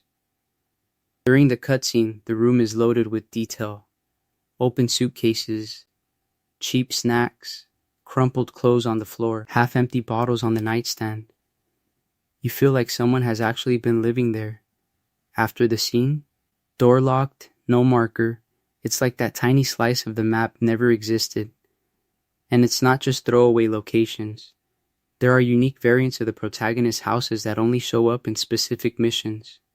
Michael's place during the family therapy blow-ups, Franklin's aunt's house when certain arguments happen, even Trevor's trailer when it's set up for particular story beats. The layout is kind of the same, but the objects change. Extra photos on the wall, mission-specific documents on a counter, new beer cans, different notes on the fridge. In this video, I'm going to show you how these tiny swaps hide extra character lore you never see in free roam.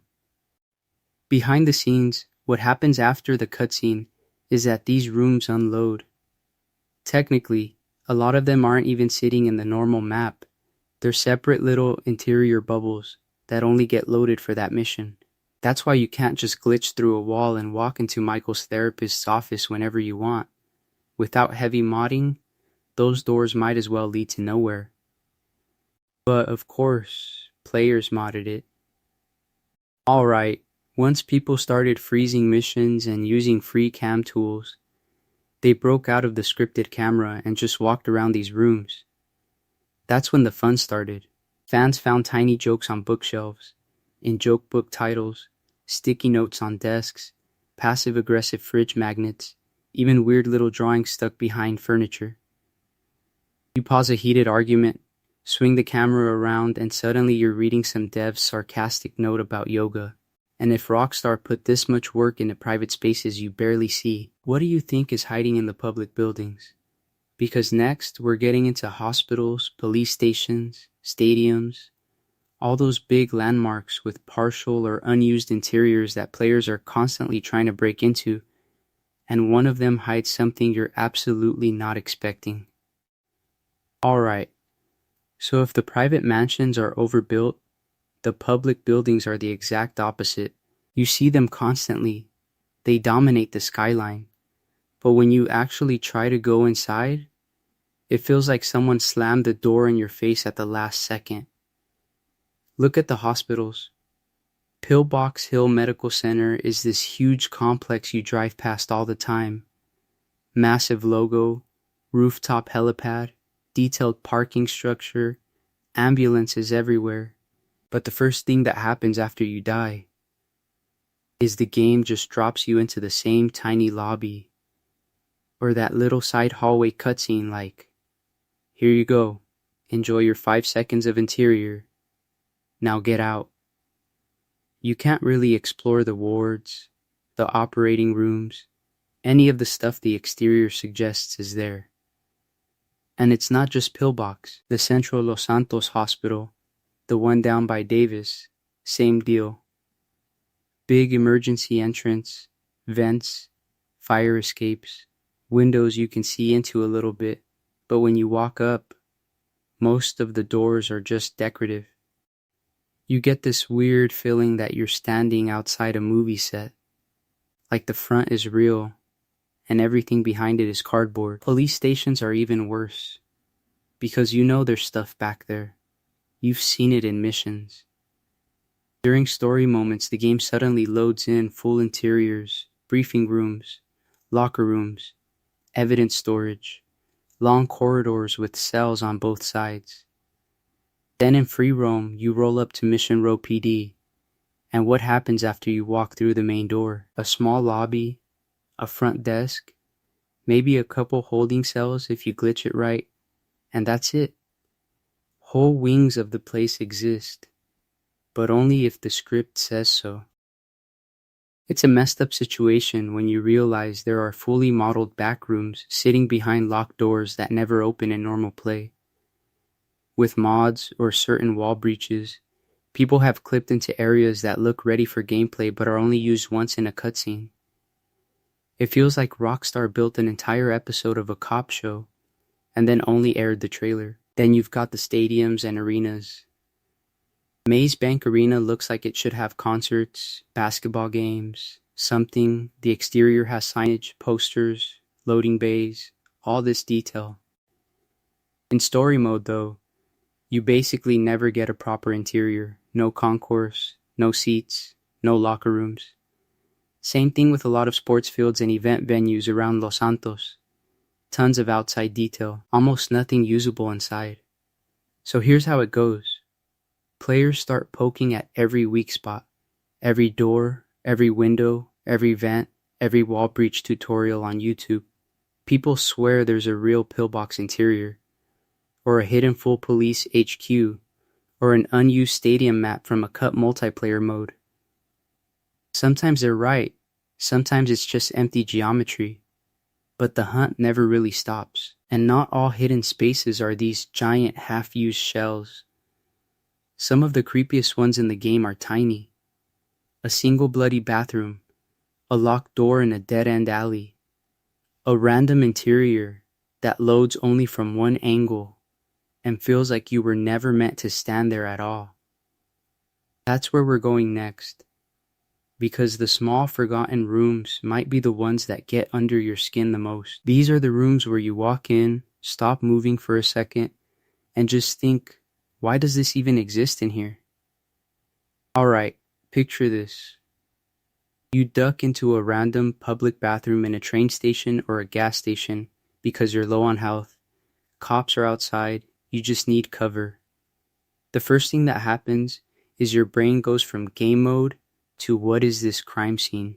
The tiles are stained, the mirrors are cracked, and there's that one stall with the door half open, and blood smeared along the wall like somebody tried to crawl out. No objective marker, no prompt, just a filthy little box that feels way too specific. Then you've got the locked alley doors. You know, the ones where 9 times out of 10, you get the door is locked animation and move on. But every once in a while, one actually opens, and you step into this tiny back room with a single mattress on the floor, a flickering light, maybe a tipped over chair. It's clearly using the same generic, cheap interior asset as a bunch of other places, but because it's buried behind a dead-end alley, it suddenly feels like you just broke into someone's secret life. Rockstar reuses these little interiors all over the map. Same layout, same props, same one-room apartments with pizza boxes and beer bottles. But what happens after they drop one of those rooms in the middle of nowhere, or behind a nightclub you never visit again, is it turns into this weird personal discovery. You only see it because you crashed a car into the wrong corner, or you were hiding from a helicopter and sprinted through the first open door you saw. Sometimes the game actually sends you there once, in a random event or side mission, and then never again. A hostage rescue in a cramped apartment with holes punched in the drywall. A drug deal gone bad in a storage room behind a liquor store. Bodies on the ground, cash on the table. In this video, I'm going to show you how those spaces basically become hidden locations the second the mission ends, because you're never told to return. But the door still works if you remember where it was. It's a messed up situation where the story just leaves, but the room stays. And that's why these spots feel oddly story-rich even when nothing triggers.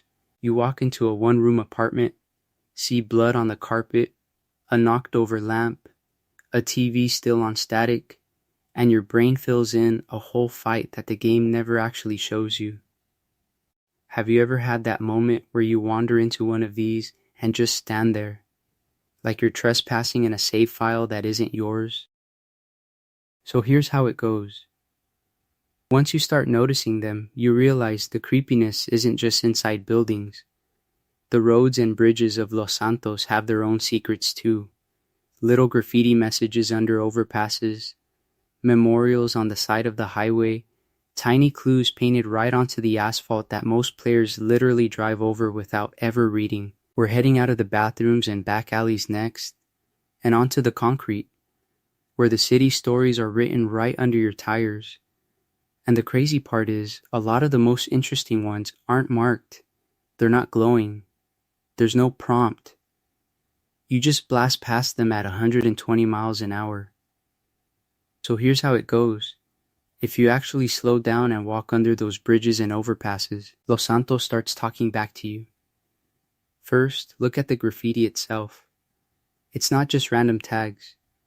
Under some freeway ramps, you'll see full murals, little shrines with candles and flowers, names like RIPJ or a painted bicycle on the wall.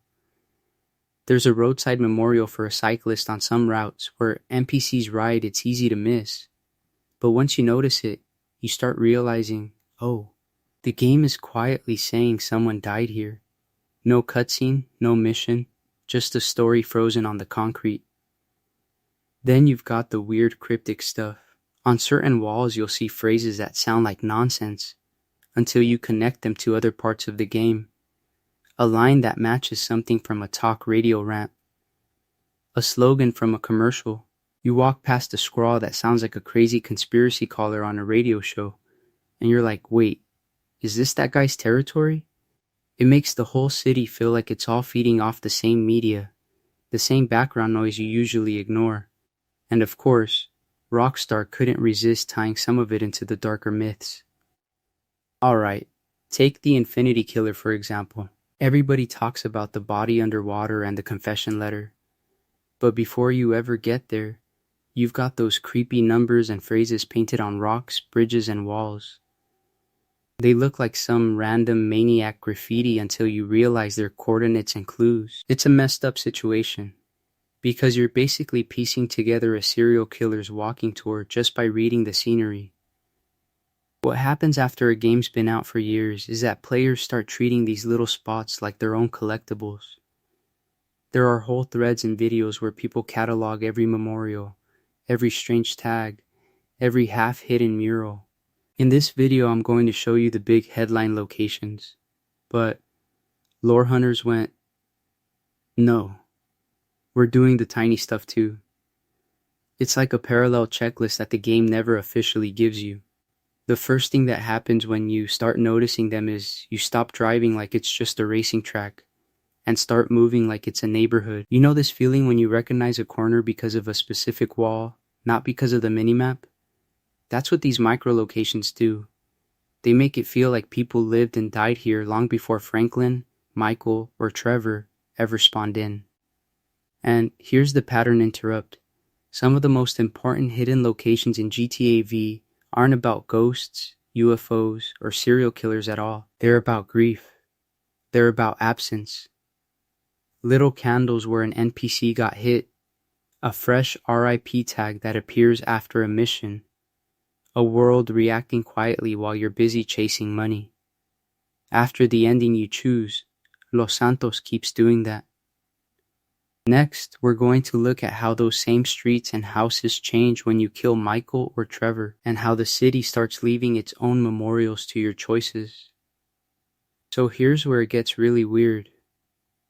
Up to now we've been talking about the city reacting with little candles and RIP tags. But what happens after you actually lock in one of those endings? The choice on that final mission doesn't just kill a character. It kind of haunts the map. Alright, just to refresh you, GTA V has 3 endings. Most people slam that option C death wish, save everybody, roll credits, done. But if you went with killing Trevor or killing Michael instead, the first thing that happens is the world you thought you knew starts feeling off. Not broken in a glitchy way, more like walking through a house where someone just moved out yesterday. Look at Michael's place if you chose to kill him. In the main story, it's this warm, noisy hub. You're in and out of that interior all the time. After you push him off that tower, boom, for sale sign, gates locked, interior gone. It's the same house on the outside, but it's basically a ghost shell now. You drive past it and you remember the therapy sessions, the family fights, the heist planning, and you can't go in anymore. It's a messed up situation. Same thing with Trevor. His trailer in Sandy Shores is already a disaster, but when he's dead, you lose that as a safe house. No more walking into that filthy living room. No more random Ron conversations on the couch. You just get this locked door sitting in the middle of the desert like a crime scene that no one cleaned up. Even Floyd's apartment and Wade at the strip club feel different when you know Trevor is never showing up again. Rockstar doesn't go as far as fully reskinning every interior, but the absence hits just as hard. Michael's car stops spawning in his driveway. Trevor's trucks and his weird wardrobe options vanish from your switch wheel. You can't call them, you can't hang out. You don't hear their one-liners in places they used to own. Those old mission spots, like the jewelry store or the Life Invader office, start feeling like hidden what-if versions of themselves. You stand outside and think, this is where we pulled that job together. Except in this timeline, that crew is permanently broken. And then you've got the fan theories. People swear that doing the Chiliad UFO steps after killing Michael feels colder, because Franklin is the last guy standing from that first prologue heist. Others say sacrificing Trevor makes all the alien stuff hit harder, since he was the one who actually believed in that conspiracy nonsense. Technically, the triggers are the same. The UFO still appears in the rain at 3 a.m., but emotionally, it's a real low blow. In this video, I'm going to show you something else too, because endings aren't the only way the map shifts under your feet. Time and weather twist these spots just as much. Mount Gordo's Ghost Hill, rumor-heavy cabins. Those 3 only locations everyone whispers about. When the fog rolls in, they stop feeling like regular map markers and start feeling like the game is hiding something from you. And there's one spot in particular that almost no one checks in the right conditions. And that right conditions thing is where the map quietly flips on you. You think you know Los Santos at 3 p.m. on a sunny day, but have you really seen it at 3 a.m. in a thunderstorm? With the power lines buzzing and the sky flashing white every few seconds? Alright, so here's how it goes. Utah Feed doesn't just have locations. It has versions of locations. Same coordinates, totally different vibe. Just because the clock and the weather slider moved a little. A normal highway in the rain suddenly feels like a horror movie chase. Vespucci Beach in thick fog? You can barely see the water, just silhouettes and that low ocean hum. Even those boring hills behind Vinewood turn into this creepy rustling dark mass when the wind kicks up at night. Mount Gordo is the perfect example. In the daytime, you drive past it and it's just a cliff with a nice ocean view. Maybe you jump a bike off it. Maybe you don't even stop. But come back at around 11 p.m. In this video, I'm going to show you how that exact rock face basically becomes a haunted landmark. The wind starts howling, the waves are smashing the rocks below, and if you stand in the right spot, that ghostly figure of Jolene Cranley Evans fades in on the cliffside. Same mountain, same map, but it feels like you just walked into a hidden horror level the devs snuck in. And once you notice that, you start chasing it. You hit the altruist camp at night, and it's way worse. The fires, the chanting, the distant screams, coyotes howling in the background, and you're like, why did I think this was a good idea without daylight and backup? The murder shack out in the middle of nowhere? During the day it's already sketchy, but at 2 and with fog rolling across the ground, it feels like the game really doesn't want you in there. Then you've got those remote gas stations on empty highways. In the sun, they're just pit stops. After midnight in a storm, with neon lights flickering and thunder hitting the mountains, they feel abandoned, like you're the last person in Blaine County. Or you take a chopper up to the top of a skyscraper during a thunderstorm, and suddenly Los Santos looks tiny and alien, with lightning carving up the skyline while the wind tries to push you off the edge. It's a messed up situation if you slip. The first thing that happens in your brain after you experience this a few times is you stop thinking one map, one place. You start treating 2 p.m. Mount Gordo and 11 p.m. Mount Gordo as 2 different locations. Same with Chiliad in the snow, the ocean in a storm, the desert in that orange sunset haze. What happens after you realize this is you build your own secret schedule of when to visit spots. Like you've unlocked an invisible second layer of the game. Look, once you've toured all these day versus night versions, it's kind of time to zoom out, because all these ghosts, shacks, camps, tunnels, caves, and stormy rooftops aren't random.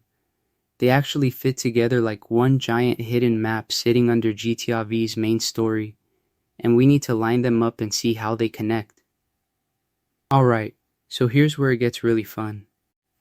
If you zoom out and look at everything we've hit so far, it stops feeling like random Easter eggs and starts feeling like a second map. Like there's Los Santos on the surface, and then there's Los Santos if you know where to look. First, think about the categories. You've got all the government and corporate interiors, the Fib and IA towers, Humane Labs, Life Invader, the Union Depository, even the jewelry store. All those mission-only spaces you glitch back into later, walking through empty hallways that were once full of cops and gunfire.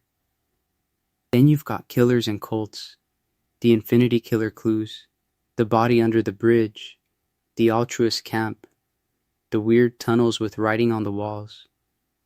It's like there's a whole crime documentary hiding in the map.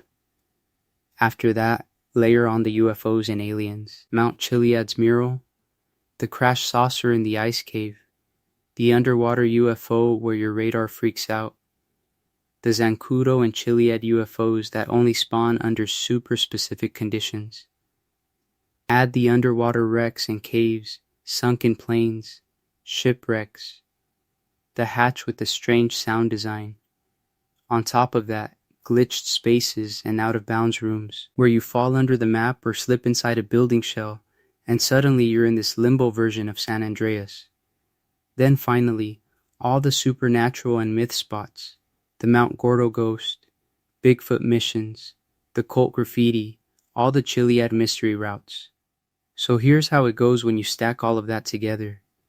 You start to see a second, darker San Andreas drawn only by secrets.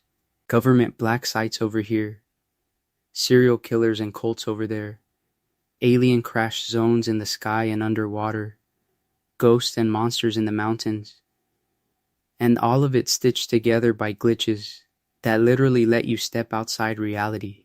It's like Rockstar built a conspiracy board on top of the normal mission map. And Rockstar did this knowing most players would never see half of it. That's the wild part. In this video I'm going to show you, a lot of these interiors are fully detailed, working elevators during missions, unique props, custom audio, even one-off dialogue you only hear if you stand in the right corner for a minute. For a lot of players, none of that matters.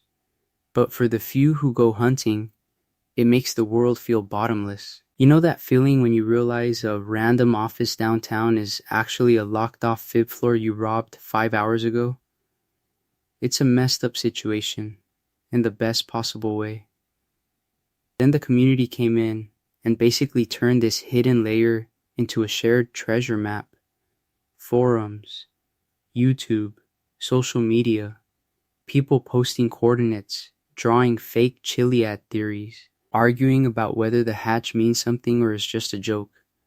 One person finds a wall breach, someone else finds a ghost spawn time, another person connects it to a mural, and suddenly you've got a full-blown investigation. What happens after you see the game like this is you can't really go back. You start asking, what else is under here? What did we miss? And that's where we're heading next, how this secret map changes the way you play open world games, and what might still be hiding in San Andreas that nobody's pinned down yet. Once you start seeing the map like a giant puzzle, you kind of have to ask, why did Rockstar do all this in the first place? Why put a whole alien in the ice, or a ghost on Mount Gordo, when most players are just speeding past in a stolen supercar? Alright, so here's how it goes. Hidden locations are Rockstar's way of quietly rewarding the people who don't play Gita like a checklist. If you slow down, fly low over Chiliad in a thunderstorm, or dive under a random bridge looking for nothing in particular, the game suddenly turns around and says, "Oh, you're that kind of player? Here, this is for you." Finding the ghost, or the underwater hatch, or that creepy murder shack feels less like content on a map, and more like a secret message with your name on it. The first thing that happens is your relationship with the game changes. You're not just doing missions anymore, you're hunting. You start checking weird doors in the city, like the Fib building or Life Invader, and when you glitch inside and see full offices, meeting rooms, all these mission-only interiors, you realize how much stuff is sitting just out of reach. It's a messed up situation in the best way, because it makes Los Santos feel bigger than the story you already finished. And that's exactly how Rockstar keeps the game alive for years. Look at what happens after the main story is done. People are still posting new wall breaches, new ways into Humane labs, new camera angles on the sunken UFO. Every time someone finds a new way under the map or into some unfinished tunnel, it turns into a mini event. You watch one video, then another, then suddenly you're back in GTA V at 3 in the morning, trying to park a helicopter on a random ledge to see if the rumor was real. Now, Rockstar plays a dangerous but genius game with confirmed Easter eggs versus maybe fake mysteries. Some stuff is clear. The Chiliad UFOs, the ghost, the Infinity Killer clues. Those are real. They're built. They trigger in specific conditions. But then you've got the weird stuff. Possible hidden interiors that never open. Random locked bunkers. Dots on the mural nobody can agree on. Did Rockstar mean anything by that? Or are we just losing it? You don't know. And that uncertainty keeps the community arguing, testing, making theories for a decade. On top of that, these spots are perfect for roleplay and emergent gameplay. Players turn Fib offices into ARP headquarters, use serial killer tunnels for horror scenes, film entire found footage movies in that backwoods murder shack. One glitched office becomes a cartel meeting room. A sunken plane becomes a treasure hunting series. Rockstar gives you a sandbox, then hides extra toys under the sand. So now I want you to think about your own map. How much have you actually seen? Have you ever gone ghost hunting or tried to reach every single mission only interior without mods?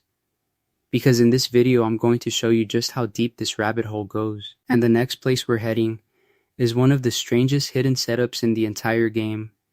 A place that might change how you look at every empty building in Los Santos. Alright, so now it's your turn. If you're watching this at night and you're thinking, okay, but what can I actually go see after this video? Let's get started with the easiest creepy field trip you can do. Mount Gordo Ghost Hill. The first thing that happens is you go up to that little dirt pull-off on the east coast, north of the lighthouse at El Gordo. There's a tiny campsite and a bench near the cliff edge. Show up between about 11 and midnight, in-game, walk toward the rocks, and you'll see her name written in blood, and Jolene's ghost just staring at you. Don't sprint straight at her or she vanishes. Just creep up, zoom in, and enjoy how the game suddenly feels way more haunted than it has any right to be. After that, if you want something that feels like a full crime documentary, head for the Infinity Killer Shack. Look for that lonely cabin off the dirt road west of the Alamo Sea, kind of between the highway and the shore. You'll know you're close when you see the Infinity 8 graffiti and those weird scratched messages. Go inside, read the notes on the wall, then follow the shoreline clues around the map. Eventually you'll end up at that bridge near the ocean and then the body underwater. It's a messed up situation, but it makes the whole map feel like one giant murder board. Now, pattern interrupt for you. Instead of going to another hill or shack, dive straight into the ocean. There's an underwater hatch out in the deep water north of Los Santos, past Paleto Bay. Take a sub or a scuba suit, watch your radar start to glitch a bit, and look for a flat metal hatch with a little orange light and a porthole. If you sit there long enough, you'll hear that creepy knocking from inside, like someone's trying to get out. You can't open it, but it instantly makes you wonder what else is under the surface that we still haven't found. Then, bring it back to land with the murder shack in the woods. Go up into the Chiliad/Paleto forest area, follow those tiny side roads, and look for a rundown cabin with a blood-stained interior and a body bag. No mission marker, no cutscene, just silent horror sitting in the middle of nowhere. It's a real low blow from Rockstar because you realize how many times you've driven past without noticing. And here's the thing, don't just visit once. Go back to these spots in the rain, during a thunderstorm, at 3 a.m., in dense fog. Turn your radar off, play in first person, and suddenly places you thought you knew feel brand new. If you're curious about safe glitches, stick to single-player wall breaches that just let you peek into interiors, like slipping into the Life Invader office, or seeing behind locked doors. Avoid anything in GTA Online that gives you God mode or money. That's how people get banned fast. So here's how it goes from here. I want you to think about all these places we've talked about and tell me in the comments, which hidden location actually surprised you the most? And do you think there are still secrets in GTA V nobody's found yet? Because next, we're going to pull everything together and talk about what all these hidden spots really say about how Rockstar designed this world. Alright, so here's how it goes from here. Let's zoom out and look at the whole map, like we just unlocked a second layer of GTA V that was hiding under the one you already knew. Because when you think back on all these spots, it's kind of like we've been playing a parallel version of Los Santos and Blaine County this whole time. First, downtown.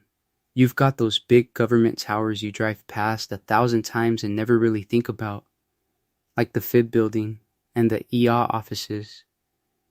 In the story, they're full of agents, alarms, explosions, but outside of missions, they're basically dead shells unless you glitch or mod your way back in. Same with the Union Depository and the Evangelico jewelry store.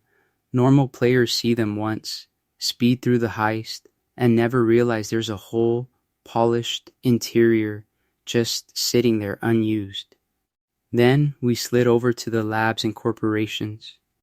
Humane labs out on the coast, with that creepy flooded tunnel and the security checkpoints, and Life Invader in Rockford Hills, which looks like a goofy tech office but hides that dark mission where you literally assassinate a guy with his own phone.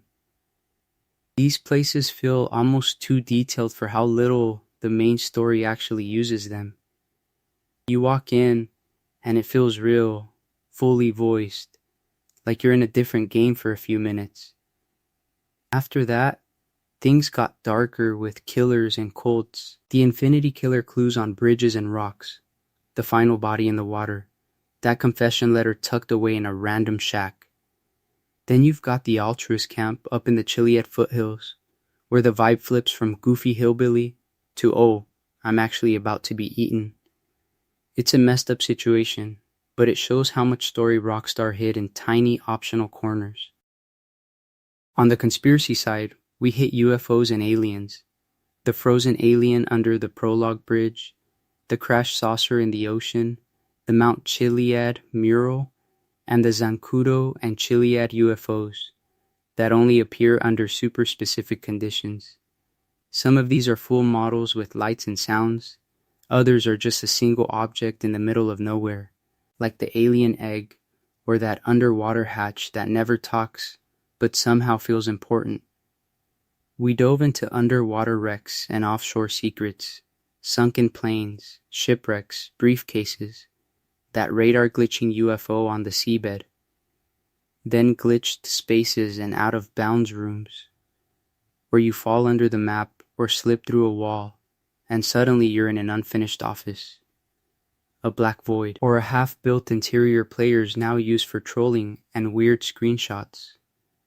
And finally, the supernatural myths, the Mount Gordo ghost, Bigfoot sightings in the woods, Chiliad truthers camping at the cable car station at 3 a.m. What happens after you stitch all of this together is you realize this video wasn't just a checklist.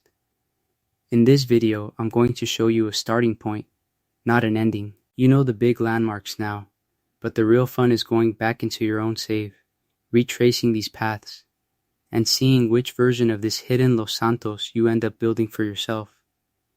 Because next, we're going to talk about what all of this says about Rockstar's design, and why they went this hard on secrets most players never see. And that's where I've got to throw it back to you. Because even with everything we've just gone through, you know we still barely scratched the surface. This map is so dense that you could do a 3-hour breakdown and still miss the weird little alley behind some random clothing store where your radar freaks out for no reason. Alright, look, I've played a lot of GTA V, I've watched a lot of runs, I've dug through a ton of forums, but the community always finds angles I never would have thought of. There are glitch rooms people fall into by accident, mission-only interiors you somehow dragged a free roam car into, rumor spots where everyone swears they saw something once at 3 a.m. in-game and never again. So here's how it goes. This video is the big tour, but the comments are where the really cursed stuff lives. So I want you to drop your favorite hidden location down there. What was the first spot that genuinely creeped you out? Was it diving on that sunken UFO when your flashlight barely reached the edge? Or the alien ice cave under the Prologue River? Or that one serial killer tunnel where the audio just feels wrong? Or maybe it wasn't even an Easter egg, just a dead-end cave you swam into that made you turn around instantly. And tell me about the accidents. The time you clipped through a wall at Life Invader and ended up in some half-finished office, or when you glitched into the Fib building lobby in free roam and realized Rockstar actually modeled way more than you see in the mission. Did you ever fall under the map near Humane Labs and suddenly understand why people think there's a secret bunker there? It's a messed up situation when the scariest part of the game is a texture that doesn't quite line up. If you can, share coordinates, rough map descriptions, or even just the alley behind this specific store in Vespucci where the shadows bug out. Screenshots, short stories. That one time your submersible lights cut out near the underwater hatch and you bailed because you were sure something was watching you. All of that helps other people go hunt it down. Half the fun is someone reading your comment and going, "No way, I'm checking that tonight." And here's why it matters. What happens after a video like this is we look at what you're most hyped about. If everyone's talking about glitched interiors, I can do a full episode just on broken rooms and out-of-bounds spots. If it's all Chiliad, ghosts, and UFOs, we go deep on myth hunts. In this video, I'm going to show you a starting point, but the next ones can be way more focused. So if you want to keep unlocking this version of Los Santos together, stick around. We're about to wrap up. Talk about what Rockstar's design choices here really mean. And if you're not subbed yet, this is where hitting that button turns your feed into a secret location tracker. And that's really the crazy part. We're this far out from release, and Los Santos still doesn't feel done. You still have people arguing about the Mount Chiliad mural, glitching into the Fib building, diving back down to that sunken UFO, just to see if something changed after an update. The story ends, the credits roll, but the map never actually goes quiet. Look, what happens after you finish the main heists is kind of like a relationship test with the game. You could uninstall it, or you can start noticing all the stuff you used to sprint past. The first thing that happens is you catch yourself going, "Wait, when did this creepy shack get here?" Or, have I ever actually walked around the full Humane Labs exterior at night? One weird lab hallway, or a random tunnel under the highway suddenly feels like a new mission you gave yourself. Alright, so here's how it goes. Hidden locations turn GTA V from a story you beat into a place you live in. You're not just replaying missions, you're checking if the ghost at Mount Gordo still shows up on that hill. Or if the Infinity Killer clues hit different now that you know the full confession. You open the Life Invader office again and notice some tiny poster roasting real tech companies, and it's a real low blow in the funniest way. Every time you go back, there's some new detail in a lab, a shack, a tunnel, even a boring office that suddenly feels important. And yeah, a lot of newer open world games try to copy this. They throw in checklists, collectibles, mysteries, but Gitavi's flavor is weirdly specific. It's grounded crime and everyday Los Santos nonsense. Then out of nowhere you've got a frozen alien in the prologue, a UFO over Fort Zancudo, an underwater hatch that looks like a lost TV reference, and debug-style interiors that feel like the devs left the back door open just for you. Mix in all the developer and jokes on walls and computers, and it stops feeling like content. It feels like the dev team talking directly to you. So even if Rockstar never touches story mode again, no new heists, no extra cutscenes, it's still not over. You could spend years just tracking down every serial killer tunnel, every glitch rooftop entrance, every out-of-bounds office with half-finished props, and ask yourself, why did they build this and then hide it? It's a messed up situation in the best possible way. And that's where this channel comes in. In this video, I'm going to show you Gitavi's side of it, but this style of deep, hidden content is everywhere. In other Rockstar games, in huge RPGs, in open worlds that look simple until you start peeling back layers. If you want someone to keep poking at those layers with you, to keep testing doors the game pretends are locked, stick around. Because in the last part of this breakdown, we're going to zoom out and talk about what Rockstar secrets say about how they see you as a player. And there's one detail most people miss. And that's where you come back in, not Rockstar. Because all this only matters if you actually go back into Los Santos and start pushing on those seams again. So before you log off YouTube and boot the game back up, do me one favor. If there was even one hidden spot in this video you'd never heard of before, hit like right now. That's the deal. You learn something new, you pay with a click. Look, that might have been a tiny alley entrance into a mission-only Life Invader interior, or some creepy serial killer tunnel you always drove past at night without noticing. If at any point you went, wait, what? That's in the game? That's your cue. It tells the algorithm this kind of deep dive actually deserves to exist, and it tells me you want more of this style of breakdown instead of just surface level top 10s. And if you're not subscribed yet, alright, this is the part where I'm going to be blunt with you. In this video I'm going to show you a bunch of locations, but what happens after this episode is the real fun.